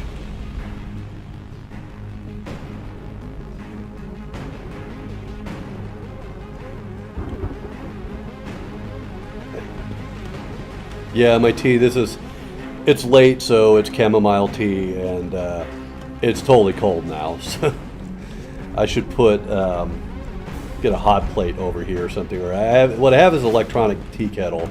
I brought Eastern Europe back with me. Like, you can buy these in the States with no problem. And people don't understand, like, you know, electronic tea kettles, people. It's they're a great invention, okay? And what did I save here? Oh, damn. Okay. Forgot about that. This guy with the planet rocket. Got him. One more. This guy's proving to be a tough nut to crack. Oh, that's the Earth. That's the Earth. Okay, I'm going to launch the Earth at someone. Here we go. Prepare to embrace the void. And I missed. Okay. That means, you know what that means? That means the Earth survived. I saved the Earth by not blowing us up.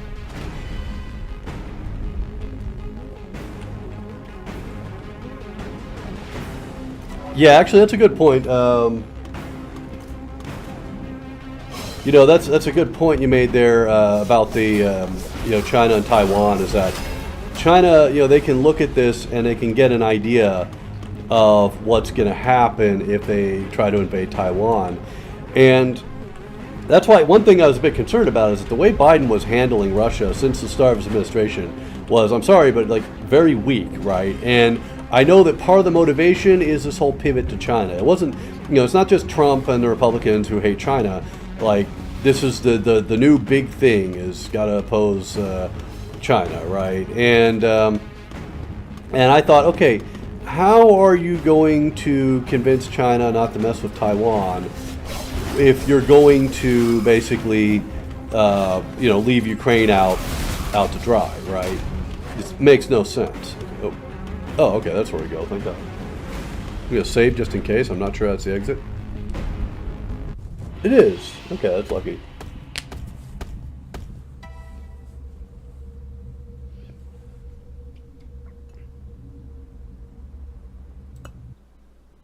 Okay. Crucible of pain. Well, I hope that's not literal. That's just a figure of speech, right? It's not.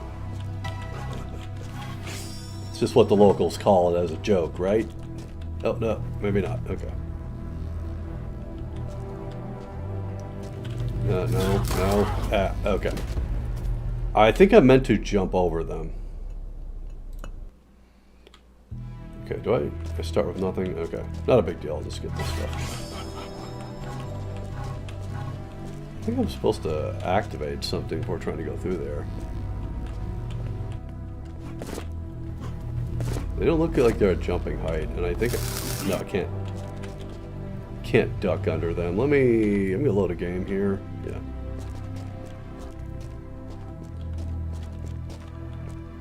No, there's a switch. Ah, shit.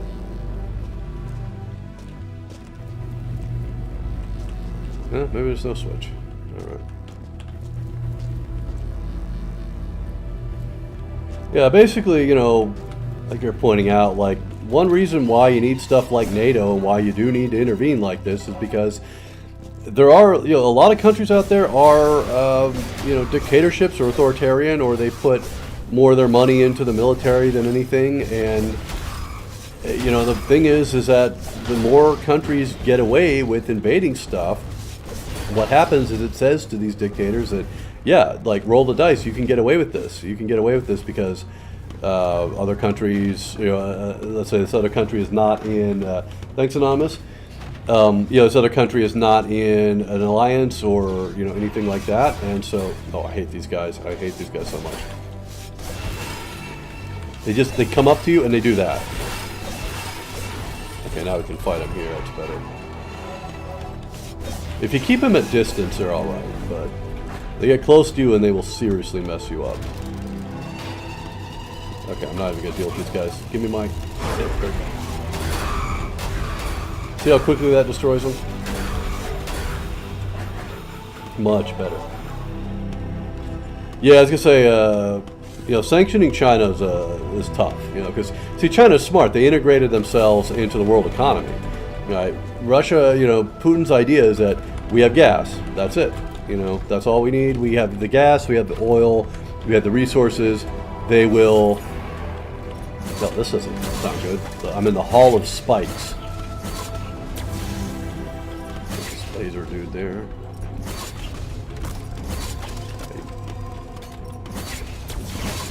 Don't shoot me with lasers, dude. Okay, that was kind of pathetic. What should we use on that guy?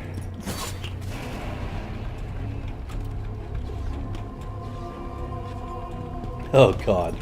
Asking about episode of video about Bandera and OUN. Let me tell you, that is a huge ask. Because first of all, one thing is that there is there's not a lot of stuff written about them in English, which means like you have to be able to read Ukrainian. Actually, the best language source is German, and the reason why is because there's a lot of German archives, and in this case, the Germans, the occupiers, didn't really have any incentive to whitewash the OUN or UPA or anything like that, and so what you'll see there is pretty. I mean, obviously, it is their own perspective and their agenda and everything like that, but like I said, there's no incentive for whitewashing or anything like that. And that's very important because it's like I said, it's a very charged field of history. Like I said, a lot of sources, you will not find them in English, so you need to be able to, read a lot of stuff in Ukrainian. And of course, as I said earlier, like read German, right? Like a friend of mine who studies a lot of these issues, he I can't remember if his German's good, but he does have to work with some German documents from time to time. And I'll say, like, there is, as far as I have seen, there is nothing that will, I am telling you right now, there's nothing that like exonerates the OUN as a movement. There are some, very ugly things in the history of that movement. There are certainly some things that are more nuanced, and we scholars need to debate this stuff because there have been attempts in order to whitewash, there have been attempts to sort of distort the content of documents or to rely on documents that were printed after the fact. Because one thing is that in 1943, the OUN realized that first of all, the Germans are definitely going to lose the war. Not that they were actually allied with them at the time, but the issue is that they realized that they need to appeal to the Western allies, and they needed to basically make it seem like they, were not collaborators and stuff like this. And so it led to a lot of, hastily writing documents and later going back and editing and stuff like that. So it's a minefield, and of course, just by pointing this out, I can make enemies in mostly the diaspora, but even some people in Ukraine will get offended by this. And the point is that it's not about a contemporary agenda. It's about it's about getting the truth, and the truth is ugly. History is as they say in that British series, history is horrible, right? Horrible histories, and Ukraine needs to take a sober look at that. However, let's look at what's going on right now and understand that there are bigger priorities than memory wars, basically, because there is a real war. And yeah, a lot of times there is pushback against renaming some of these streets and stuff like that. And I think what you're going to see when this is all over is you're going to see kind of a different consensus. You're going to see it's going to become less emotionally charged, because you understand, the capital of my country is named after a man who owned slaves, right? Okay, you take out a $20 bill, and there's a guy on there who is known for genocide of Native Americans, right? And it's just a fact that we do horrible things in history, and a lot of times we mythologize about the people who did those things. And one reason why Ukrainians might seem resistant to some of the criticism of this is, first of all, the war, because that's their priority, is like, hey, look, we are being invaded, right? But, and I'm talking about from 2014. Thanks, Anonymous. So it's the war, but the other thing is that a lot of Ukrainians are kind of looking at the wider world, and they're looking at these other countries, and they're saying, you have certain things named after people who did horrible stuff, and in some cases, collaborators. Because for one thing, in Russia, what Russia wants to do is they want people to have this uncritical view of the Soviet Union, which ignores the collaboration that the Soviets did, right? And we can't have something like that. That's ridiculous. And so what happens is that people are looking at that with some, they're naive, to be honest, but they're looking at that and they're saying, why are people focusing when Ukrainians name a street after Bandera, right? Most Ukrainians don't really know much about Bandera, what he did. Most Russians certainly don't know. Basically, he was sitting in a prison, or what they know is that he was sitting in a German concentration camp for a long time, and that he fought for independence, and that's basically it. And he really doesn't factor into Ukrainian contemporary politics. Like, people just don't really give a shit. That's the thing. Is like it's a big deal to certain groups and the diaspora and everything, but for most people, it's kind of a joke. Because the issue is that for decades, the Russians just kind of labeled anybody who, let's say, wanted to speak Ukrainian or thought that the school should speak Ukrainian, you're a Bandorevets, Bandorevets, Banderite. And that's just what they called everybody.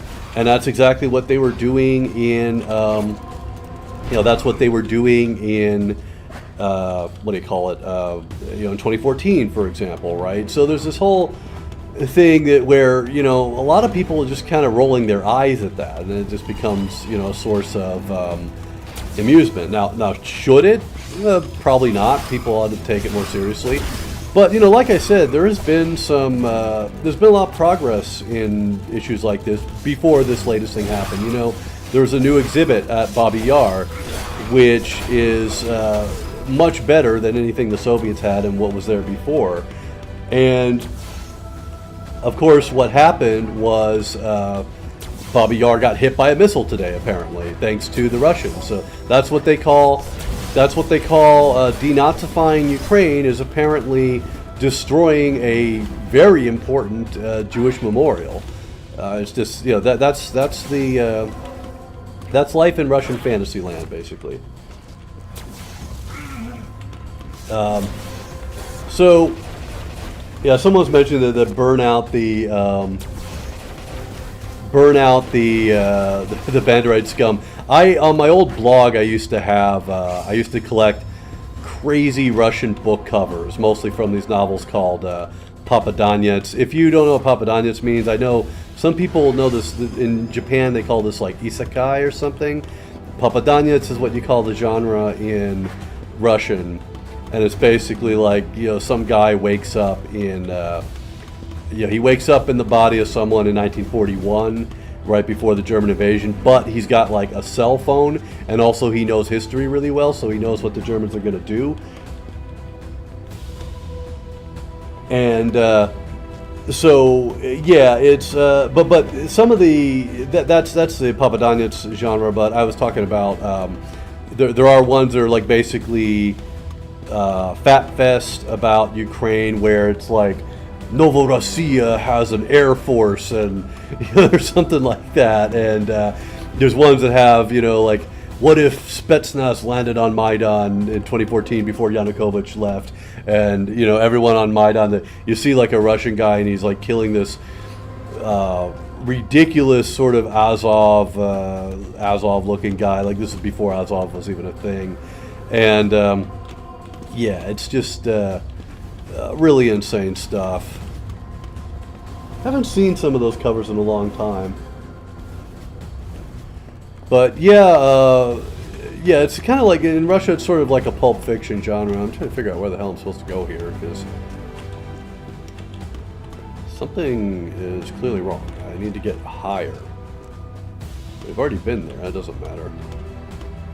We need to get up higher. And we need to not get hit by spikes because we're not doing too well, health-wise. Yeah, it's like alt history wish fulfillment. I want to say like the Papadanian stuff, but it's also like crazy because you see, like in a lot of alternative history in the West, like your, I guess like what, Harry Turtledove or whatever. What tends to happen is you have like you take a side that lost. I mean, this is like so cliche, but it's like, what if the Nazis won? What if they had, you know, I don't know, nuclear bombs or whatever? And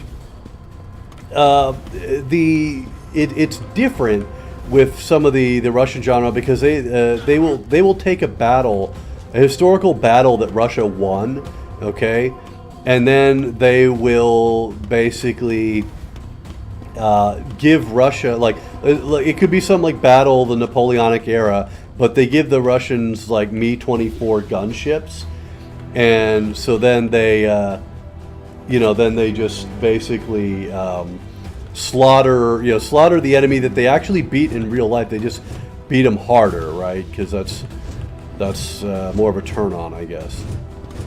You gotta find some health. You got in there? Anything down there? There's no falling damage, so it might make more sense to just fall here. What I need is like a secret that has health, because I'm not doing too well. Yeah, I agree. I'm getting so sick of Easy 8 mentioned the trope there about all the alternate history. It's like, what if the Germans won? And at some point you start to wonder if these people are not having like if this is not like their sick wish fulfillment or something. Oh, there we go. Yeah, it's kind of a tired. It's a tired genre, and I think it also contributes. If you look at like a game like Wolfenstein, the New Order, like I'm not saying they're bad games, but I do get this sense sometimes that they contribute to this idea, like all these alternate history things that give the Nazis like the Wunderwaffen and everything like that. They contribute to these ideas of the German technical superiority, and that's a major pillar.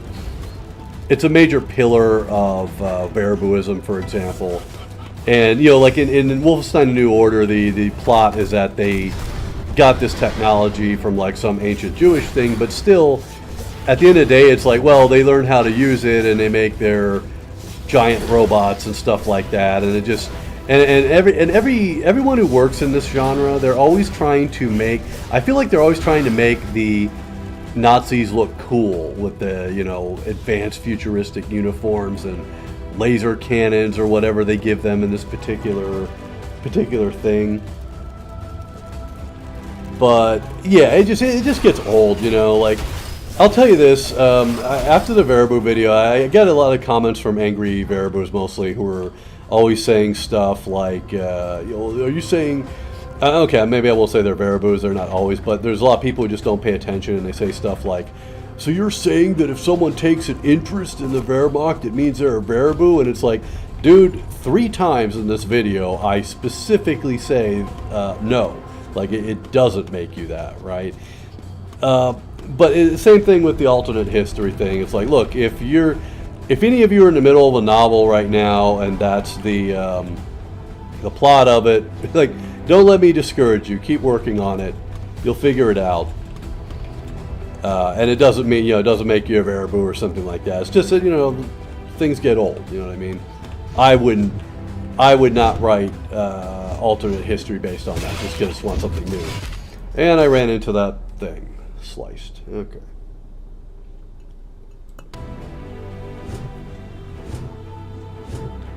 Where are we? Oh, this asshole. I will defeat his fire with water. Works in real life, actually. Oh, there's some health there, so that's good. Moderately big health. Yeah, at least we'll get my health back, and then we'll figure out what the hell I'm supposed to do. I just cannot find a switch or something that is actually like doing anything significant.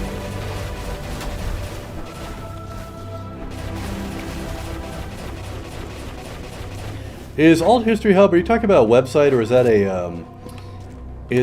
a Twitter account? Because I know that, I thought there's like a Twitter account that goes by that name.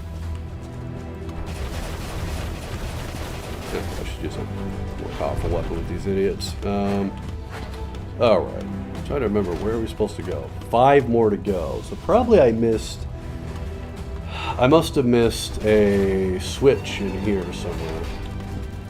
What's that? Oh yeah, I see another switch, okay. Overkill. I don't believe in overkill. I kill exactly to the degree that is needed with my planet launcher. Didn't see that coming. See, that's where those Quake skills come in handy. You may miss with the rocket, but you hit him with the splash damage.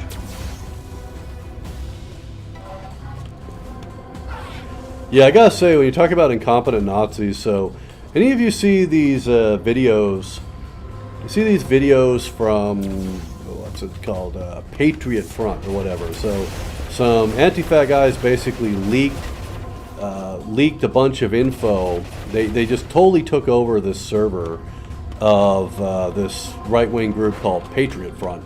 And Patriot Front always cracks me up because all they do is they get a bunch of these like skinny white dudes together, right? And they put on masks, they put on khakis and like polo shirts, right? And they go and do these like marches where they clearly don't want to be there because they're getting jeered and yelled at. They really got their ass handed to them in Philly. That was like last year. And so basically they form up somewhere and they run around and they carry it's really funny, they carry these banners that say strong family, strong country, and I'm like, how many of you even have a girlfriend? Like, what the fuck are you talking about? Families, right? You know, but anyway, so yeah, a bunch of, you want to talk about Nazi incompetence, a bunch of their docs got leaked, and in these docs, and this was really stupid, but in these docs, they had a bunch of video files, and the video files were showing like their training, where they're training their guys on how to march, because they try to do this in a very regimented way, and people say that there's evidence that there are like active duty military people that tried to join the group or whatever. Now I can believe that is a big problem, but when you look at the guys trying to do like your basic, drill stuff and everything, it's clear that whoever is commanding them probably doesn't have much actual military experience. Maybe they were in like JROTC or some shit like that. But it's pathetic. And like at one point, a guy says like a guy calls right face, and he doesn't even, if I remember correctly, he doesn't even do it properly. It's not like right face, He just says like right face. And none of these guys know how to pivot. Okay, so they just kind of like turn their feet. They turn by like moving their feet instead of the proper pivoting like you do in the military. And but here's the thing: they don't all go to the right direction even. Okay, so he calls like left face or whatever, and like some of these guys go right. Which, to be fair, I mean you'll see that happen like early on in like reception and basic training sometimes. But this is just like really funny because it gets worse. They were, for some unknown reason, they were teaching how to frisk someone. I don't know, to see like if they're wearing a wire, if they have a weapon or something like that. And it was just it was hilarious because this guy, he's frisking this member, right? And he's doing it in a very thorough way, like TSA way, you know what I mean? And if you've ever been felt up by the TSA, you know how disturbing this can be at times, right? And so they're doing that, and whoever got these leaked videos brilliantly put that video, the frisking video, next to a music video from Mariah Carey called "Touch My Body," and it is just hilarious because he got this guy. Here's this guy frisking this member, and you got Mariah Carey saying, like, you know, feel all my curves and all this stuff like that. I mean, it's just, it's hilarious. But as I understand, like, there's a whole archive of this stuff was leaked online. Some organization, some outfit called Unicorn Riot on Twitter was leaking this, and it's just hilarious. And but yeah, it annoys me because I know some of these worms are.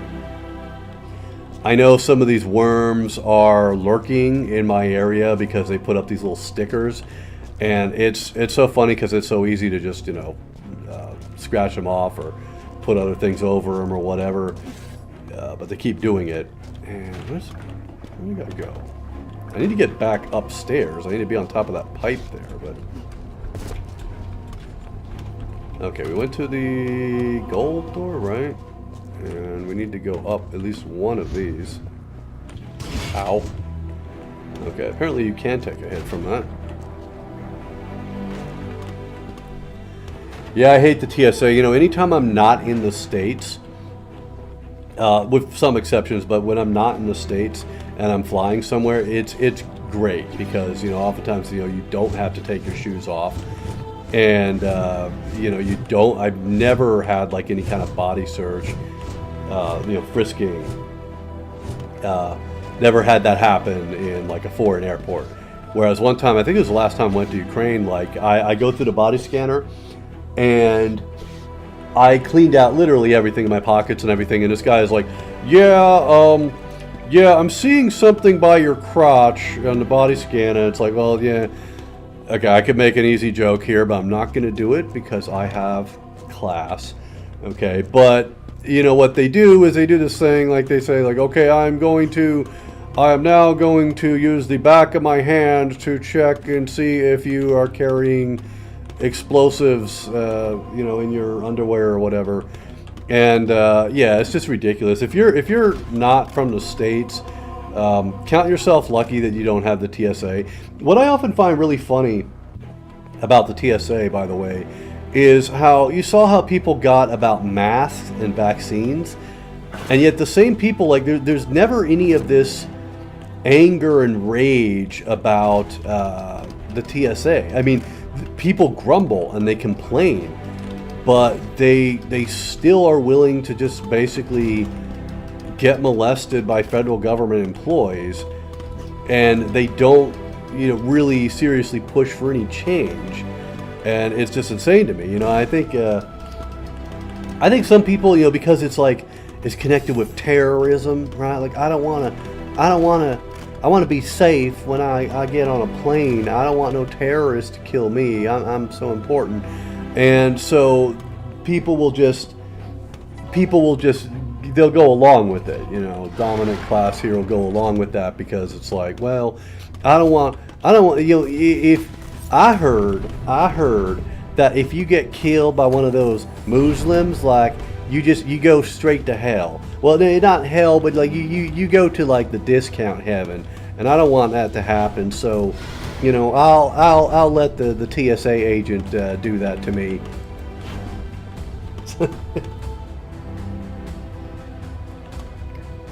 Yeah, I have had. It's funny. Like I have had U.S. Customs people. Like lately, I've had pretty good luck with U.S. Customs, you know, Border Patrol, like coming back from Ukraine, stuff like that. But I have had times when I felt like I was being interrogated by the Border Patrol person, like in my own country. You know what I mean? And it's funny because I didn't even have these problems, even with like the Border Patrol customs people in Russia, for example. Most of them would usually say I lost weight. It has to do with a certain new passport that I got, and well, and also, you know, my healthy diet. But yeah, in the States, I don't know. We give way too much power and authority to, you know, anyone with a gun or uniform or badge or whatever. We might want to reconsider that. It's been a bit problematic lately, but you know, we never learn. You know. I shouldn't say we. You know, I have one of my friends in Ukraine kept correcting me when I say this because we were so used to saying we, like as in society. But he's like, look, what do you mean we? Like, we're not the ones doing this stuff. Like, I think I was talking about shit. Walk right into that. Load latest. Okay, I think we're here. I hope at least now you get an impression of like how creative the level design is in this game, and you're seeing, you know, the more impressive levels. It gets even better later, but can I get out of here? Good. Okay. Thought that thing was faster than us. Please tell me that's coming down again. That's not coming down. I gotta do this again. Good lord. All right.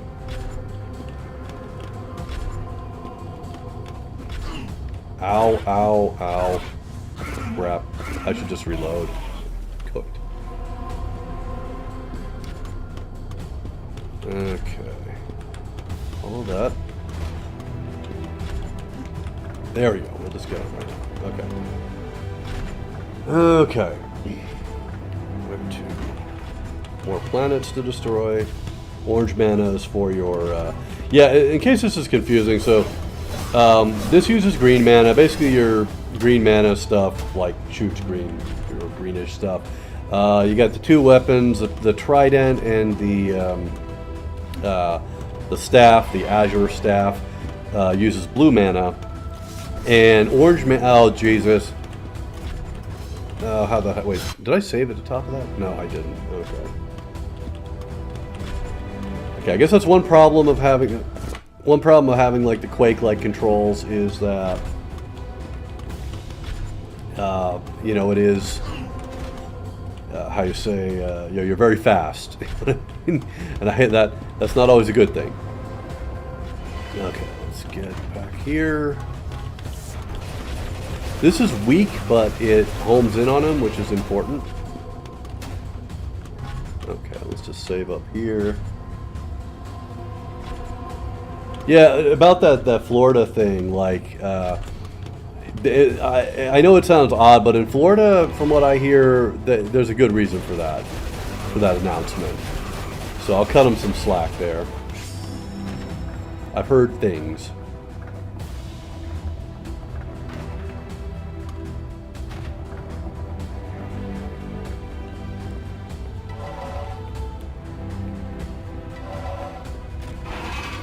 Yes, Florida man.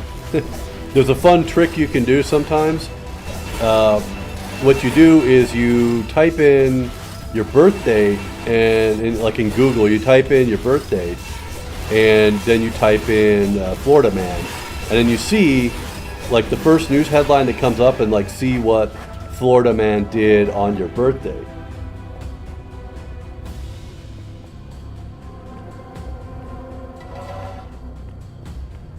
Okay, let's see. See, this is what I mean by now sometimes this can get a bit like confusing, but like, I mean, look at this. We got this like nice winding path here. We have this light here. I don't know about alligators, but I will tell you a funny story. An aunt who I haven't seen in a long time, she was a cop, and when she was in police academy, not the movie, but the actual police academy. I just want to make that clear. Can't say which one's worse, really, but she was in the police academy, and they were shown. Oh, this is a medieval. I think it should show up in the description below. Sorry, someone's asking about the game. So, getting back to that, so she was in police academy, and they were showing the cadets, or whatever they call them. They were showing them video footage of like an armed robbery, and this armed robbery was in the state of Texas or possibly Louisiana, and a man was, you know, standard guy trying to rob a convenience store stick-up job, right? But the guy didn't have a gun, he didn't have a knife or a baseball bat. What he had was a poisonous snake. You see, in, you know, the American Southeast and part of Texas, you get like these you got a lot of regular poisonous snakes, but you also have poisonous snakes like in the you know, like ditches and bayous and stuff like that. They're water snakes. And this guy had apparently got his hands on one, and I don't know how this did not become a problem earlier, but supposedly the guy used the snake as a, he used the snake to threaten the clerk at the convenience store that he was trying to rob. And he was basically like holding it by the neck like it was a gun, right? And maybe he knew how to, I understand, like, if you don't try this at home, but I know there's like a way. I think there's a way you can grab a snake behind the head where it can't turn, right? And okay, venomous versus poisonous. I used to know the difference between that, and I can't remember. Oh my God, I'm seeing so many great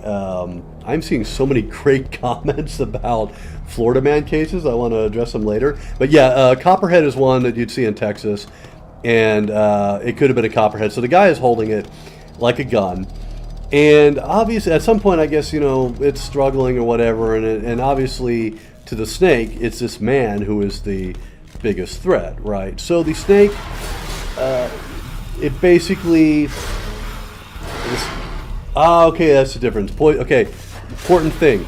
Something is poisonous if you can, like, eat it and you die or you'll get hurt or something like that. But venomous if it has venom to, like, kill its prey or defend itself. That is a useful thing to remember. And I probably have a story about that too. But yeah, so basically the snake starts biting the guy, and he's trying to maintain composure but failing, and he's like shaking and everything, and finally he just like threw the snake down. He ran out of there. Supposedly, I think he had collapsed into a ditch somewhere, so the cops found him pretty easily, I guess. Yeah, so don't do that. Bad idea. But about the venom poison thing, I remember, see, where I'm from, we have king snakes and coral snakes. And the thing about them is they have very similar markings. They have stripes, they have the same colors, but they are arranged in a different pattern. And this is important to know the difference because a king snake is not venomous. And a coral snake is very venomous. So it's very important to know the difference between these. The problem is, so they came up with some rhyme. It says, like, it's about the stripes. It's about the stripes, and it says, like, yellow touch black, watch out, Jack. But yellow touch, or red touch black, or black touch red, you're not dead. I don't know. The problem with it is this, is that my grandparents, because we would go, to a place where this was an issue, people would keep telling me, like, remember the rhyme to tell the difference between the coral snakes and the king snakes, right? Yeah, red on black, friendly Jack. Red on yellow, deadly fellow, right? But if you forget these, it's easy to misremember them. So it's like, yellow on black, you're fine, Jack. Black on red, you're gonna be dead, right? You could get it exactly. Oh, are you the real Tom Servo? Because that is a deep cut right there. That is from EGOT. Watch out for snakes. It is in a lot of Mystery Science Theater 3000 episodes, but it is originally from EGOT. It was a color movie with who was it? Richard Kiel, the guy who played Jaws in the Bond films. He plays like a caveman giant who somehow survives. That brings back a lot of memory. Yeah, see, here's the thing about that rhyme though, is like, you don't want to vaguely remember it. We need to come up with a new rhyme where you can't just like easily switch it, you know what I mean? Otherwise people are gonna get killed by a lot of snakes. And that's why you gotta watch out for snakes.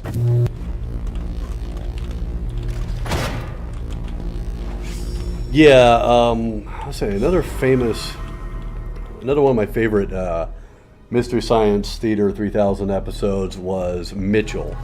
Mitchell is amazing. It's like a 1970s kind of detective film starring Joe Don Baker. Now, Joe Don Baker, I believe he's been dead for a while. If not, I hope he doesn't hear this. But like, Joe Don Baker is Joe Don Baker is not how can I say, he's not a heartthrob. You know what I mean? Like even in the 1970s, even when this movie was made, he was up there in age and not really in shape. And he's the hero of the film, and the hero he plays is basically like a complete. He's a complete slob, and he drinks Schlitz beer, and it's just it's a really fun episode of Mystery Science Theater 3000. It was also the last one to feature Joel Hodgson, I believe his name was, and then he was replaced by Mike Nelson, if I remember correctly. So that was the one where Joel escaped, and they had to bring on a new guy to torture with the bad movies. Yeah, I used to love them. I bought them on DVDs back when I was in the Army, and I think they had like 2 on a disc. I might be wrong about that. I can't remember. But yeah, those were great. Manos, Hands of Fate. That's a great one. What else? Hard to remember off the top of my head. They even had some Soviet-made films. There was one involving like Santa Claus or something, and it was a Soviet-made film. I think it had no audio in it initially, and it was someone got the rights to it or released it in the States, and they just dubbed their own story into it, basically, which is always leads to great outcomes. There's another one that was very interesting. It was called like Sinbad and the Adventure of Whatever. And I'm watching this movie, and it's clear it's foreign because it's dubbed. But in the beginning, there's a narrator. The narrator is. Am I hitting the right thing here? Oh no, switches there. Okay. The narrator in the beginning, he says that Sinbad lived in a city in Persia called Khorasan or whatever. It was just kind of funny, like Cope, But and you see this city, and really quickly I'm like, wait a minute, like everything here, the aesthetic, the clothing, everything looks like basically like medieval Kievan Rus, right? The dress and everything. And after a while, I'm just like, what is going on here? How is this Persia? Everything looks like medieval Rus. And then what I learned is that this was actually a Soviet film based on the opera, I believe, called Sadko, which is based on, like Russian fairy tales, right? And so, here, okay. So what happened was somebody got the rights to this, and then they just dubbed over it in English with their own story, which involved Sinbad, apparently. And that's just something you could do in the 60s or 70s or whatever. So, odd times. Ow. Okay. But yeah, I think we have several elderly people here, including me. I am nearly 40, and will be later this year 40. So I'm getting up there, and that's why it takes me forever to learn how to stream properly, because like I'm just in awe of these late millennials and Gen Z people who just like effortlessly utilize this technology. And it sucks because you realize that these things that were happening to your parents, have you ever had a parent, if you were someone who adopted computer technology kind of early like me, I won't say really early, but someone who just kind of figured it out as a kid, and if you ever had like a parent or relative that just like can't seem to learn anything, like they want you to help them with the computer, we all know that, right? And so you say, okay, now you got to do this, and you're going to click here, and then they start saying stuff like, slow down, I have to learn, slow down. So you take forever showing them how to use the thing, and it's annoying when you're a teenager, but when you get older and you realize like they just didn't have to deal with this stuff, right? They had less technology to deal with, whereas me, I realized like even as a kid, just playing video games kind of predisposes you more to being able to to learn computers, right?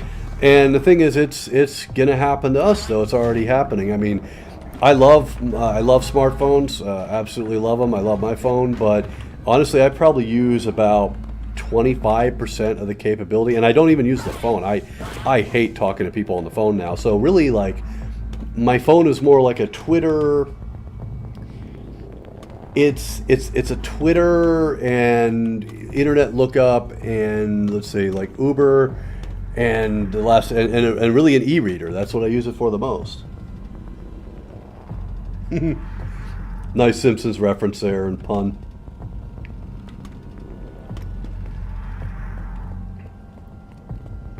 Yeah, like one thing is, people who like live stream from their phones and stuff like that. I was trying to do a little bit of that with in Kiev in November, and yeah, I'm just not like, I'm not used to doing that and having the proper setup. And one thing is, you always want to be careful about that, because if you're filming something and let's say the audio's wrong or whatever, you spend a long time trying to film something, and then you go home and you look at the footage and it's useless.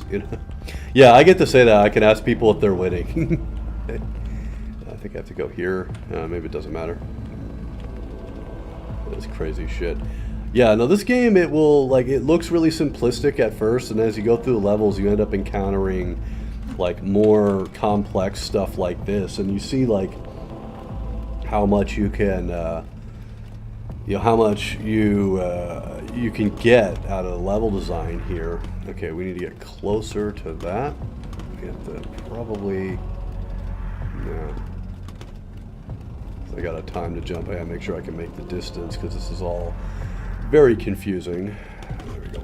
Get it. Okay. You get a little bit of control when falling in this game, so that helps. Need to be right there, and then get the key. Okay, now I can get the hell out of here. We're good. Let's save just in case anything happens.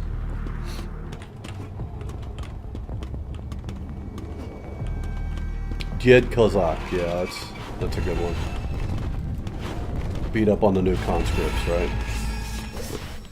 Hate those things. They're like hedgehogs with metal shavings for spines. Okay, what's gonna happen now? I hate any game where you flick a switch and it's not like immediately obvious what happens.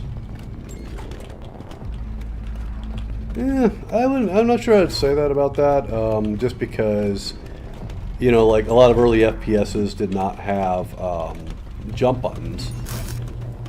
They didn't have much verticality to them. But they were very different. I would say they're very different in the sense, what do I do here? Yeah, this one goes up. I want to go up, okay. Yeah, I think the early FPSs were very different in the level design. Sometimes they were less linear, which I like. That's one of my big beefs with Half-Life, is I feel it's really linear, very scripted. Oh yeah. Yeah, no, I was going to say, like, if you look at the build engine games in particular, especially like Blood, the Holy Trilogy, basically, Blood, Shadow Warrior, Duke Nukem 3D, one thing I liked is that their levels were very non-linear and oftentimes kind of like circular, in the sense that you would get to a certain point later on in the level, and then you could blow open a wall, and you would have a shortcut back to the beginning if you needed it, which is very important if there was like a key you have to, you get later and then go back to the beginning. Oh, jeez. Let's use our Ribbon BFG. This is like if Willy Wonka designed a BFG, it would be something like this. It would be a bunch of like ribbon candy. And he would say something like, what do you mean? What do you mean ribbon candy can't be a weapon, a super weapon? Why not? And, he would sing a song and then blast a bunch of demons with that thing. Okay, looking at that. I want it, I need it. Oh, we're good. I'm a hamster. Oh yeah, like Willy Wonka designing weapons, that'd be awesome. You know, he's just like, he's showing you like everlasting gobstopper and the wallpaper that tastes like fruit, and then he's like, you know, this is a automatic shotgun. You could clear out a whole room full of nasty children with this, you know. Oh yeah, Dishonored and Arcane games in general are great for like they are pretty serious about letting you play the way you want. I will say one thing about Dishonored. What's disappointing about Dishonored is that, you know, they say play your way, but they give you a bunch of deadly weapons and punish you for killing people. That's kind of annoying. They kind of fix this a little bit in the game. What's that game called? Deathloop. Where in Deathloop, like as far as I know, you're not really going to get punished anyway for killing as many people as you want. But I like a really good one is Prey 2017. That's an Arcane game, and Prey is great because it really does give you a lot more flexibility. There are different endings, and you know there are good endings and bad endings, but I will say the way you get the good ending is, you know, not something that's going to like, it's not something that is going to restrict your play too much. Like, if you want any hints, I'll just give you a little hint. I will not say anything more about Prey because it's got some really great twists in it pretty much throughout the game. But the main thing in Prey is help people, okay? If you at all can, even if you want to go out of your way, if you want the good ending in Prey, just when someone needs help, help them. And that's basically all I will say. But you can be a dick. You can, you can kill like any NPC in that, I think, and it will not break the game. And obviously it'll give you like a bad ending or whatever, but yeah, it's pretty amazing. And Prey it's also a game where you will feel vulnerable through a lot of it, and I kind of like that. You will be powerful at one point. You will finally get good, decent amount of ammo and have strong weapons and everything. But in Prey, like you will feel like Prey for a long time. You know, you're just not that powerful, and you're up against very deadly enemies. And so that's an excellent Arcane game. I played Dishonored 2, I played Death of the Outsider, Dishonored 1 obviously, but and I played the DLC for that too. It's called Brigmore Witches. So yeah, that was a good series. I try to go for the low chaos ending, go for non-lethal kills. I'm a nice guy basically, you know. Have compassion. What am I doing? Let's get back up here. Yeah, some of this platforming, platforming in some games is kind of a pain in the ass just because you can't see your feet. That's why Doom Eternal is so amazing. Doom Eternal managed to make platforming fun in an FPS. I mean, when I say fun, I'm speaking kind of like relatively here, but I mean, admit it, platforming in Doom Eternal, probably some of the best, I want to say, like, FPS platforming ever. Oh, shit. And there's actually a reason for that. The specific reason... Oh, shit. We got these guys going. Just wipe them out with this. You still alive? How did you survive that? Get out of here. Alright. Yeah, but as I was saying, so... Doom Eternal actually has a very innovative system, which we got that metal guy coming.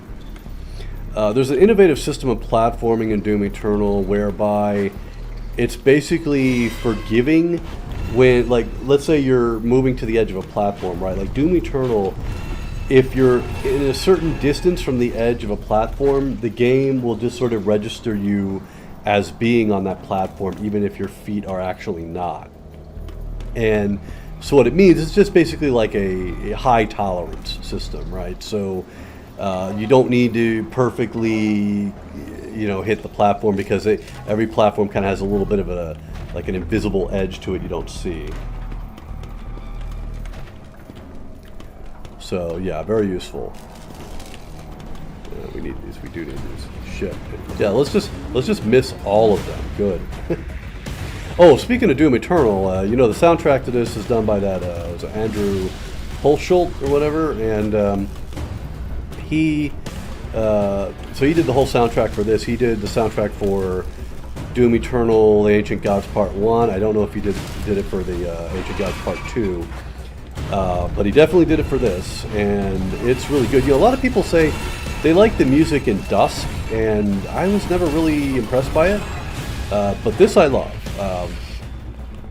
We're already past the level with my favorite track on it. That's the second level of the game. But there's kind of a dynamic. He does this sort of dynamic soundtrack thing where when you get to a very action-packed part of the level, you will suddenly, like the music will get more intense. And it really adds to the drama in some of these tracks. Alright, you can kind of hear it now. It's like, it's harder. I have a bad feeling about dropping this, so I'm going to get this. Alright, well, probably going to have to log off pretty soon, but this has been quite a great conversation tonight, especially since we finally got the audio in order, which you know, has just been such a disappointing problem in the past. And like I said, I'm hoping the secret here, I'm hoping that basically we got the right setting, because I had a suspicion that certain games that were based on like older, you know, for example, Brothers in Arms is from like 2008 or something, and Blood, of course, is old, even though that's a sort of a remaster. So yeah, I had come to suspect that, you know, maybe I just won't be able to stream certain games. Now I'm hoping that that's not the case, so now I can stream whatever, and we're not going to have that horrible crackle that just ruins everything. Yeah, you see the music's more intense now than we started. Love that. Go with that. Gold key or not? Okay, so I do have it. I don't even remember picking it up, but I have it. More of this. No, oh, we were already there. Yeah, I got about 2 full days left, I think. It's really insane. It's a whole week, and it just seems to take forever. But it really, I mean, I've had, you know, some people have tried to appeal to Twitter support.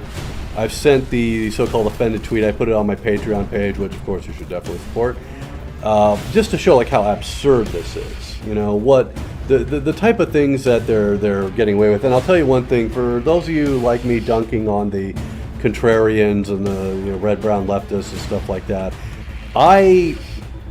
it's really hard for me to ignore certain things. So I bookmarked some choice tweets, and they shall be dunked upon. I assure you, they shall be dunked upon, and they may not seem very relevant at the time, just because, you know, we've sort of passed that time. But yeah, they will not escape, because there have been some really, really bad takes out there, and you know, I try to train myself to ignore more of them. It really will drive you insane if you just keep inundating yourself with them, especially in a situation like what we're in now. But you know, there are just certain things which I can't ignore. And I was actually in the middle of when I learned my account was locked, when I was in the middle of responding to something, and it was you know, it was one of these people. Ever since a lot of these contrarians, ever since, you know, some of the red-brown, someone's asking what that means, and that's basically a convergence between far right and far left. We gotta do this again. We can go back to the beginning. Gotta get to that. Jesus, this is that same level, isn't it? Wow. So. What, you know, these people just got sort of BTFO'd after, you know, they said the invasion is not going to happen, this is just, you know, manufacturing consent, it's all lies, and then it happened, and then they're scrambling, right? Like they're trying to explain how this is all really, NATO's fault or whatever. They all have their different things. Some of them are saying things like, well, we shouldn't pour weapons in there; they'll just make it worse. So Ukraine should just surrender. Just surrender and let the Rosgvardia just do whatever they want. That's not going to work out badly, right? And so. These are the type of things we're hearing, and one thing they're starting to do is, obviously these people are accused of Putin apologetics, and they do make, when you go and you say that NATO is the cause of all this, that's Putin, that's the Kremlin's line, that's the Russian Foreign Ministry's line. Like, just own it. You know what I mean? Don't shy from it if you're going to do that. And what I was going to say is that now some of these people, like this person I was about to dunk on, they said, basically it's one of these, they're accusing, they're saying liberals are doing this. They said liberals or whatever are basically making up, as they say on Twitter a lot, making up a guy and getting mad at it. And in this case, like, the leftist who supports Putin, it's just a made-up thing, right? And it's like, no, we see you. Like, we see what you're writing, and we see the excuses you make for these governments. And then the other thing is that many of these, like, their media sources are actually like Russian state media or people who are affiliated with it. It's like, what? And yeah, it's always funny. I can tell you I saw a similar thing happen with the anti-Verbu video, the first one. One thing when it hits close to home for some people, one tactic they use is pretend that, Verabus don't exist. Like, ooh, what is this Verbu you speak of? Are the Verabus in the room with you? And it's like, look, are you seriously going to pretend like if you know anything about, like, historical discussions, or just like what do I want to say, historical or wargaming or reenactment or whatever, you have seen these people, exactly, everything about these people, right? And the thing about Verbu is, like, for a long time we didn't really have a good term for them. Now we do, right? And so so something like this. Like I said, this individual was basically trying to make it seem like, they're complaining about these leftists that don't really exist. We don't support Putin. It's like, you don't support Putin, but you basically say the exact same thing that Sergei Lavrov says. The woke stuff. I want to say about the that's a great thing to point out. The conservatives and people like Matt Walsh and Tucker talking about, we became too woke, and then Russia got, woke doesn't mean anything. Let's just say that right now. But that's the narrative. Is like, we got too woke, and then Russia with their masculine army, because, you saw that recruitment commercial, right? Like, TV recruitment commercials are always very accurate and honest. So, their army is very masculine, and ours is, ours is effeminate, whatever. It's effeminate and woke, and so we're going to get rolled by our they-them army is going to get completely rolled by the super masculine, manly Russian army. Let me tell you, I've just spent like the last week watching grown men in Russian uniforms crying to their mothers after getting captured, sometimes by people who are not armed. Okay, so yeah, they-them army wins, I guess, right?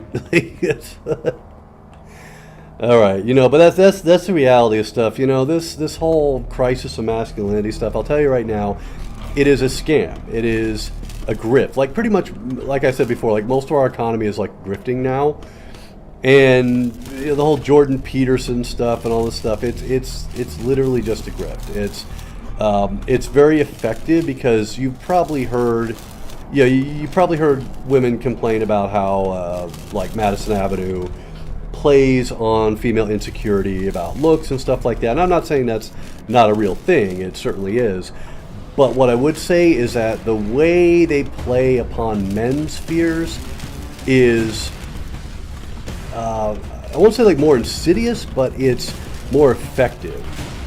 You tell like a young guy that you're not masculine enough, you're not manly enough, or like real men don't do this or whatever, and they will buy like whatever product you want. They'll buy the dude wipes or whatever. You just rename some product but make it masculine, right? And it's a good grift. It works. It works. It's annoying, but it works. And what I was going to say is that if you want to get in on this grift,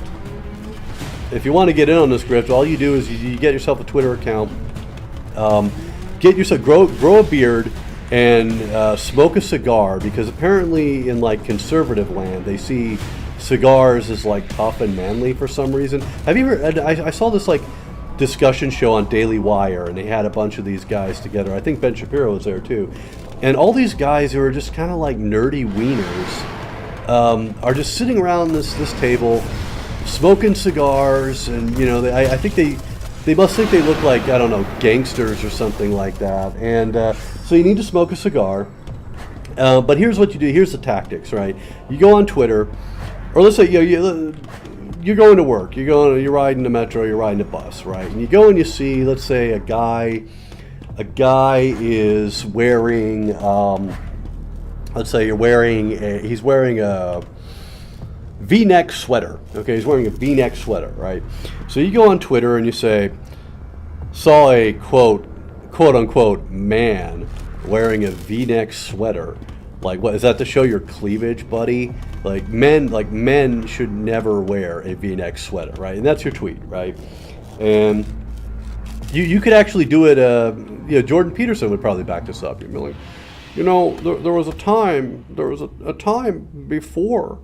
before the neo-Marxist Hegelianism took over, when men understood that you shouldn't wear a V-neck sweater because what the V represents going down on the neckline like that, is that what that represents is femininity. It refers to, that's our evolution, right? Like to see cleavage and breast. That's what the V-neck is for.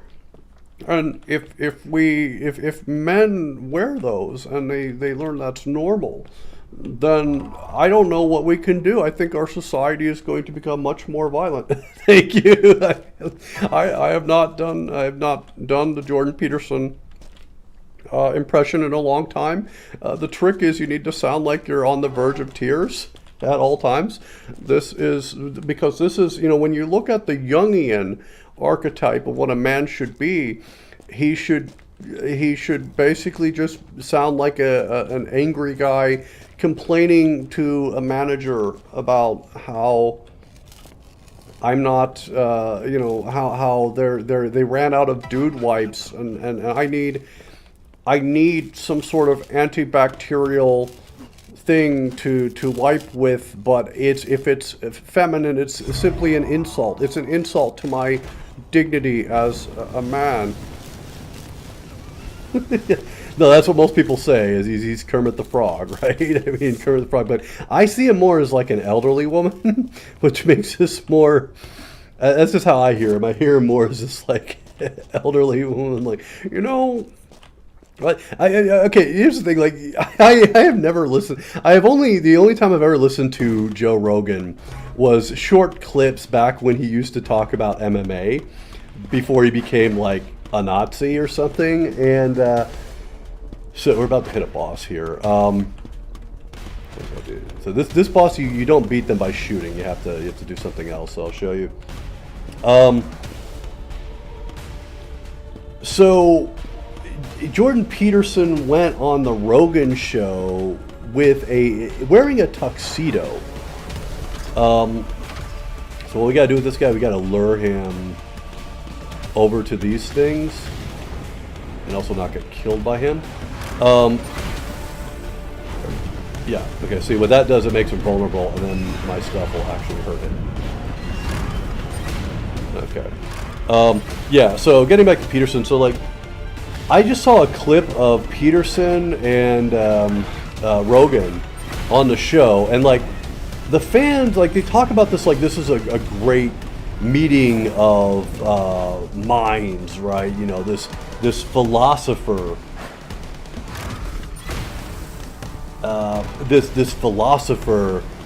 two philosophers discussing the most pressing issues of the day, right? And so I look at the clip of these two guys, and Peterson, I swear to God, the part that I saw was Peterson and Rogan discussing the issue that white people are not literally white and black people are not literally brown. I am not joking at all. Or sorry, black people are not literally black, and white people are, white people are kind of pink, right? And they were having, like, two adult men were having a discussion based on this realization, something that little kids realize when they are very, very small. They're just like, no, that's just how we call people who look like this, right? We call these people white people, and we call it, it wasn't like they were discussing.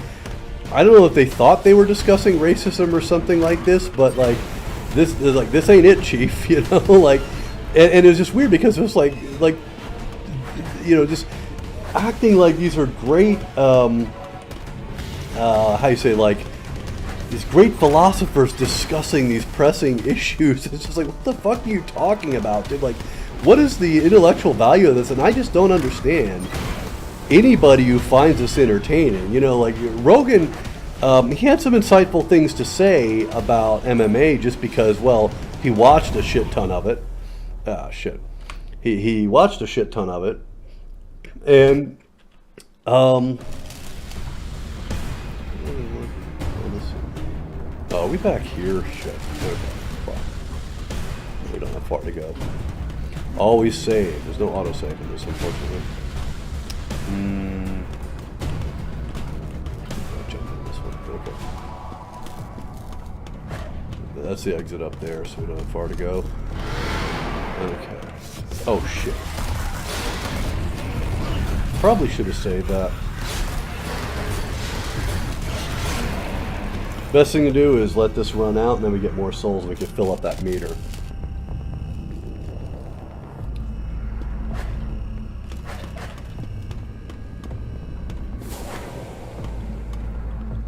Yeah, as for alt history, you ask if it has a right-wing bias, and I think that it's hard to, I can't even say that because I think we're talking past each other. You say right-wing bias, and I look at that and I think we have 100% diametrically different definitions of what we're talking about. What is right-wing? What is a wing exactly? Are you talking about a bird wing? And when you say right, like, are we looking at the bird head on? In which case, the right wing would actually be the left. I don't know. And if we can't know those definitions, I don't see how we could even begin to debate and communicate, because we are comparing apples and oranges, or possibly apples and pomegranates, or bananas, or even root vegetables. So I really don't understand how, perhaps in your neo-Marxist, Derrida-inspired Zizek thought, this is all very simple. I don't know, Chomsky, I can't. Chomsky just sounds like he's dying. I can't really do Chomsky. Nah, we do Peterson here. I do have a friend who does a very good Slavoj Žižek impression. You basically have to just talk with this, like, very thick accent, but you need to like do that a lot, because apparently he does that.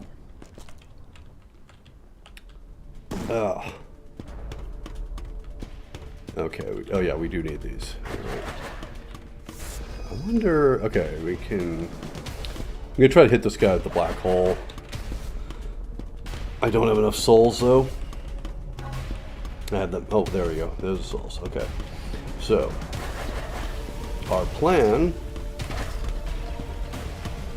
lure this guy over here. We gotta hit him with a shower of acid or whatever, and then there we go. Is that even hurting him? Looks like it is. Okay. Not as much as I wanted. Remember, this is the enhanced version of my BFG, essentially. We need help. Help badly. Is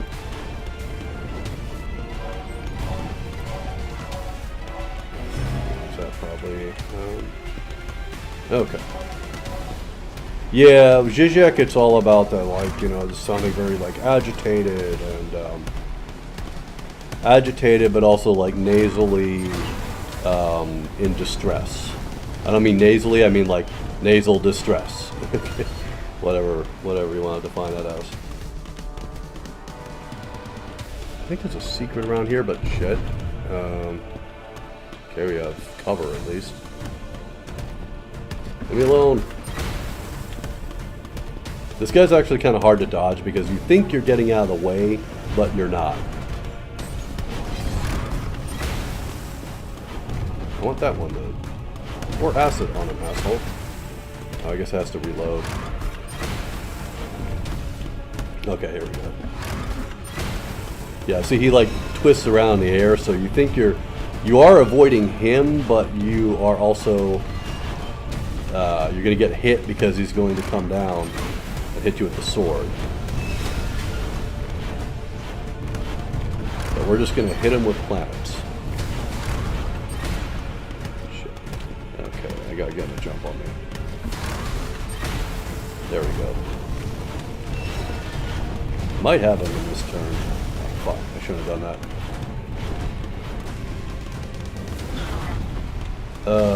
Crap. That'll help. That's all that, but that's pretty much all we have now. Yeah, see what I mean? He turns around, so he's able to hit you that way. Ah, shit.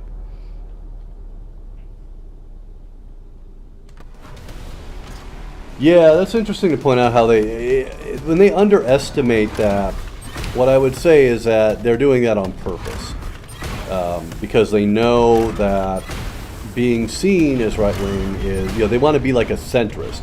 Because if you can be seen as the center, you're the rational, reasonable side, and everyone else is the fanatic, right? And then it's shifting the Overton window, right?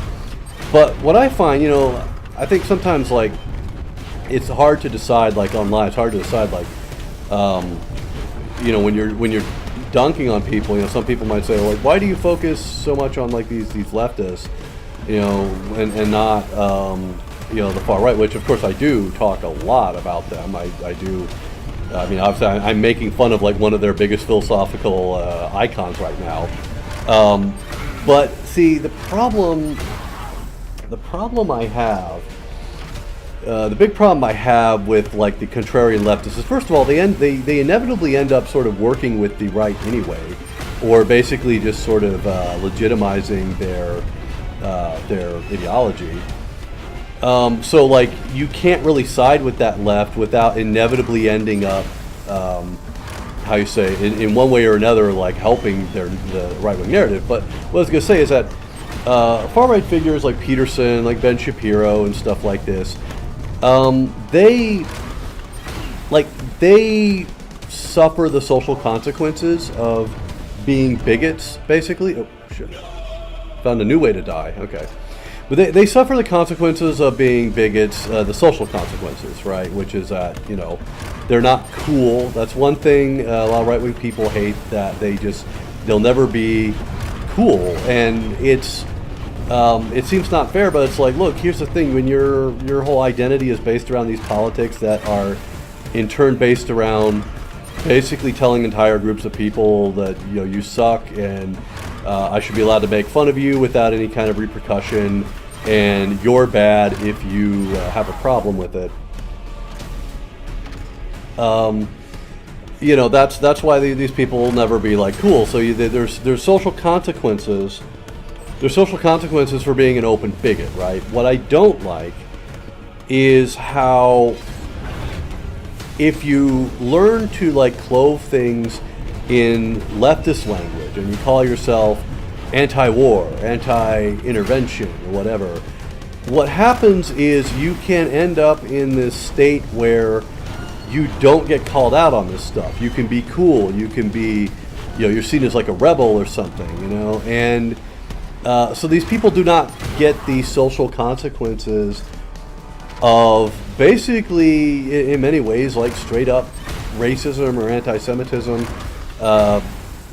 Like, for example, the way they treat Syrians, basically portraying them as terrorists and people who, would never revolt against Assad had it not been for the CIA, and that's who's really responsible for all these people getting killed, right? And so, same thing, I can say same thing about Uyghurs, Ukrainians, so yeah, that's one reason why I tend to sometimes get even angrier at some of these, quasi-left or red-brown figures, just because they don't get any of the consequences that people like Shapiro get, or people like Jordan Peterson or Joe Rogan or something like that. They get to be, they get to hang out with, they get to be the cool people. You know what I mean? And that's just ridiculous. Yeah, I'm missing a lot of interesting discussion on the nature of free speech, and also we got so close there. I think, did I save? Yeah, I think what I'm doing is a bad pattern here. I need to lead him through these one by one. Of course, I don't want to get hit by him. There we go. Yeah, see, he still hits me. He's got a long reach with that sword. Come on, hit him. Yeah, the buttons take time to reset, so that's a problem. As you see, he has a very long reach. I could save, but if I save, I will only have margin for one mistake. And okay, maybe 2 mistakes, but that will basically be it. Good, he walked right into that.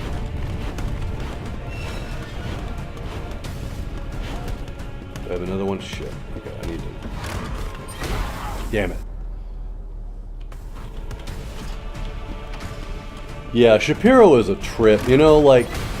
What I find hilarious about Shapiro, have you noticed, Shapiro is just kind of the embodiment of this thing that we used to see, with, the whole, liberals destroyed with facts and logic, right? And what I noticed about this one, because obviously I don't watch this shit, but, it used to come up in the recommendations because these people were just gaming the algorithm, right? And so you see, you start seeing Shapiro because you're seeing all these videos with these names liberal, absolutely destroyed and obliterated with facts and logic. And again, and also the whole new atheism thing kind of had this habit of, sort of having I want to say a unrealistic understanding of the term logic, where it just became kind of shorthand for doing a bunch of thought experiments where you end up as being right because you set the conditions. You know what I mean? Oh, there we go. No, I thought he was dead. He was getting all on fire and everything. Shit. Looked like his health bar was empty. All right, let's end this guy.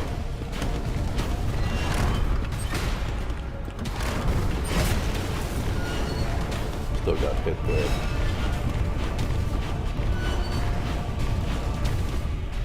Come on. Okay. I think we got his number now. But yeah, so getting back to that, this whole facts and logic, and it's well, first of all, there is such a thing as a logical fallacy of appeal to logic.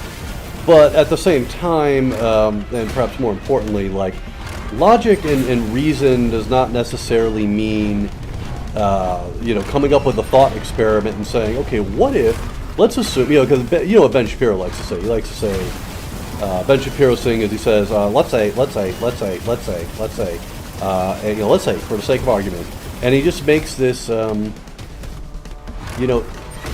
will always make this, thought experiment where, yeah, if we assume all these a priori assumptions, then, oh yeah, your argument does kind of make sense, right? But what if we say, Yeah, what if we say to someone like Ben Shapiro, okay, let's not say, like, let's not assume that because we don't have any reason to. Let's look at what actually happens. You know, and that's another guy who does this a lot, Sam Harris. That's what I was forgetting him, and then I remembered Sam Harris. Sam Harris is constantly doing these thought experiments. And it's always like, well, you know, okay, let us imagine for a second that this exists, like perfect knowledge exists about, you know, whatever. And, shit, he missed that. Can't take much more of this. Shouldn't have ran through that metal stuff that time. Okay, we gotta get him here. Damn it. Yeah, that's exactly it. You know, most of this is just straw manning stuff. You know, that's what the whole like thought experiment format does. Is it just kind of lets you do a little like sleight of hand, and you know, like Ben Shapiro, his trick, and I think he gets this from his law education. His trick is just talk really fast, right? And you know, I think probably the best technique to deal with people like that is just like stare at them for a second and just, you know, just get to the point. You know what I mean? Like, what is your point here? What are you actually advocating for? Because then they can't use that sort of technique of, you know, just basically bludgeoning you with the. So we get out of here. I think. Oh, we got the hell. I think what I'm going to do next time, I'm going to run across there and. Thank you, Elliot, for the donation. I know you've already donated a lot before today, so thank you so much for that. Yeah, a lot of people, you know, especially young people, especially young, you know, middle-class guys, tech guys, they're impressed by all this, like, facts and logic stuff because if you're into, like, tech stuff and computers, it seems very advanced. You know, it seems scientific and you know, scientific and logical, and it's reason and all this, and that's, you know, that's an ideal. But yeah, it's holy shit, that's a lot of fire. Okay, I gotta get far away from this dude because he'll mess me up. Missed that one. That's good. Okay, go through the paces here. Fuck. All right. I don't remember this guy being that hard. The main thing is you just have to figure out what to do, and then it becomes easier. But when you don't know you have to do that, then yeah, it's good. It's a lot harder. Okay, come on, dude. Shit. Okay, hopefully I have some questions there. Gotta get past him somehow.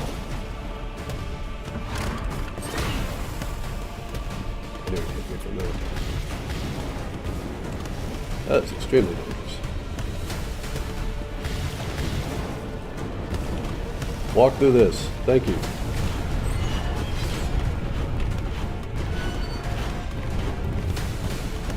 Come on.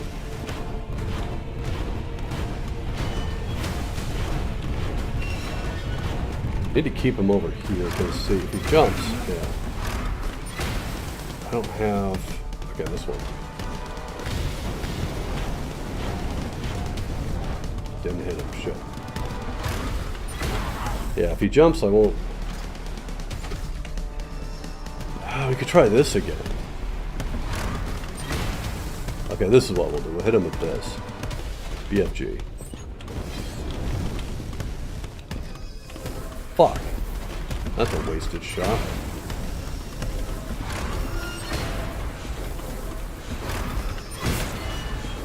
That didn't really do much to him. I feel like my other weapons did more damage. Okay, at least we get this health. I'm going to save again because I can actually at least take a couple hits, so we do more damage.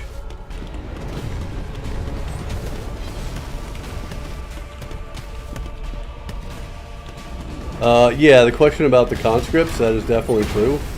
A lot of them reported that they were told that they were going there.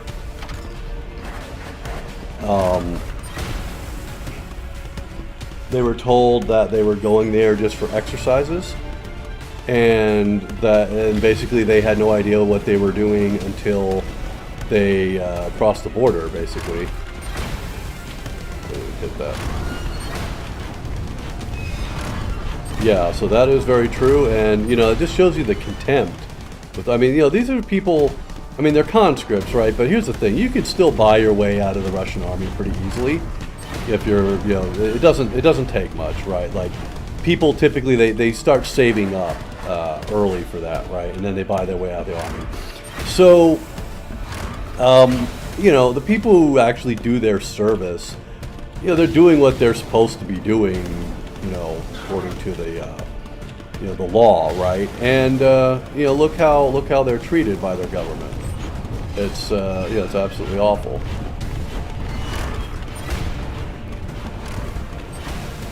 Eat it. That didn't hit him? It's insane. Come on.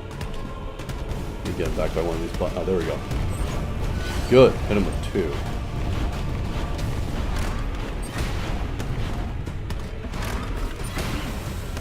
Okay, we're gonna have like one more shot at this guy, and then that happens. Okay. Yeah, I'll tell you what kind of... The idiot who plans like this is someone who, just does not get held accountable. That's the thing about, liberal democracy. For all its problems, the issue...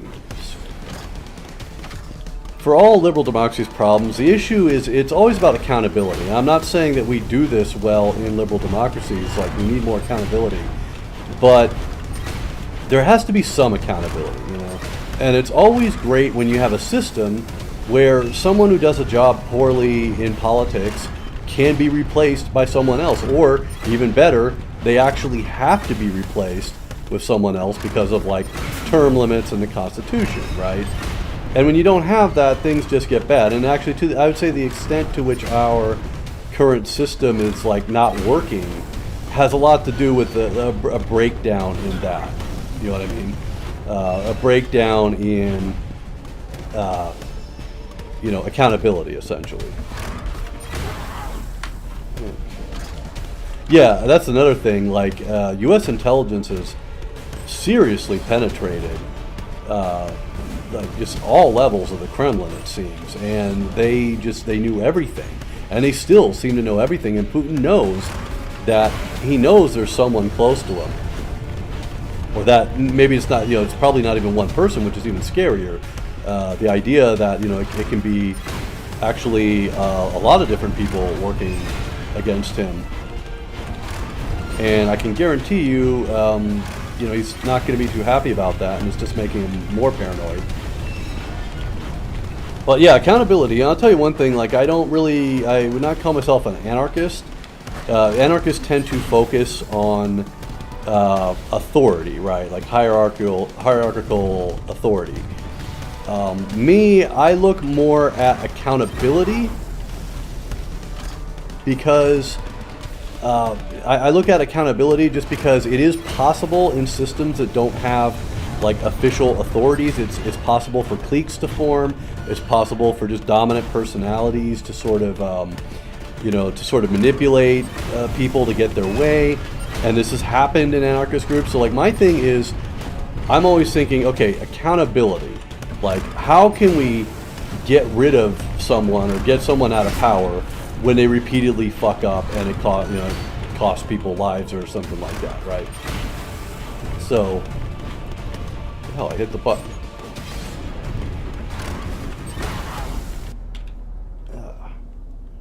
Yeah, I don't know if they know the state of his mind, but just from the observations that Putin is, observations that he's like having outbursts of anger and stuff, and he's not a very emotional guy. I think that's just, he's very cold. I wouldn't call him calculating. He's not this like Bond villain genius. He's actually, I think intellectually, he's actually quite poor. He's just good at what he does. He's a one-trick pony, sort of. we gotta get past this guy. And of course we get hit. I need you to die, bro. No, walk into that. Yeah, he's smart.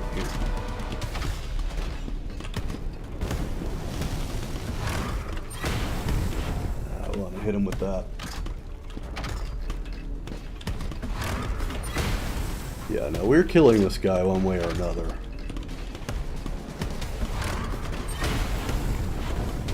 There we go. He's vulnerable. The thing is, we need to be careful. We need to make sure that each time he hits that. Because the thing is, he's very dangerous anytime he gets close, because, like I said, that sword reach is just insane. It's almost impossible to avoid. Come on.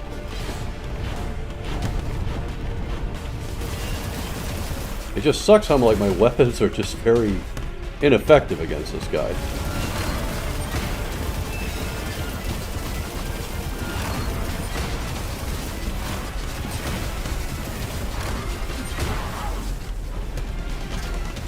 Yeah, you get too close to him and like, yeah, he has too much reach. See how you can jump like that. Do you have double jump in this? No, there's no double jump. Okay. See, this is where a dash button would be very useful.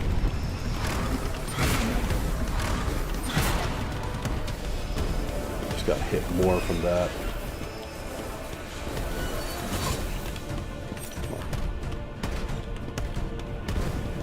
There we go.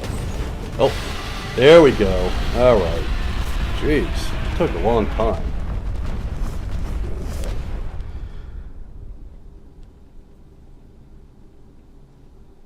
Yeah, no, it's a this is a retro game, so it's not that resource intensive. Okay, well that was pretty tough. So we are going to head back here to the hub. I am going to sign out because it is kind of late. And anyway, we've had a good discussion here, a lot of fun here. To me, even though I'm just kind of reading. Yeah, thank you for interrupting me, lady. For me, it's almost like a social life, right? Because I mean, you guys are just typing comments, but at least it's some kind of human interaction, and just because of the pandemic and everything, you learn to appreciate that anytime. So I want to thank everybody who watched the stream, especially the people who stayed with it so long. Especially those of you who donated, those of you who are patrons, thank you so much. I am planning, as I have said before, I am planning some kind of trip back to Ukraine, and there will be a time probably when I will need your support, whether it's through Patreon or whatever, but I will not ask for anything until that day happens. Till then, a lot of my videos have these donate links. Share the videos, maybe more people will donate. And I'm really glad you enjoyed it. I'm glad we got over this audio problem. Hopefully next time we'll have the same good audio. And in fact, I'll save right here. This is a pretty wild episode. I'll say that much.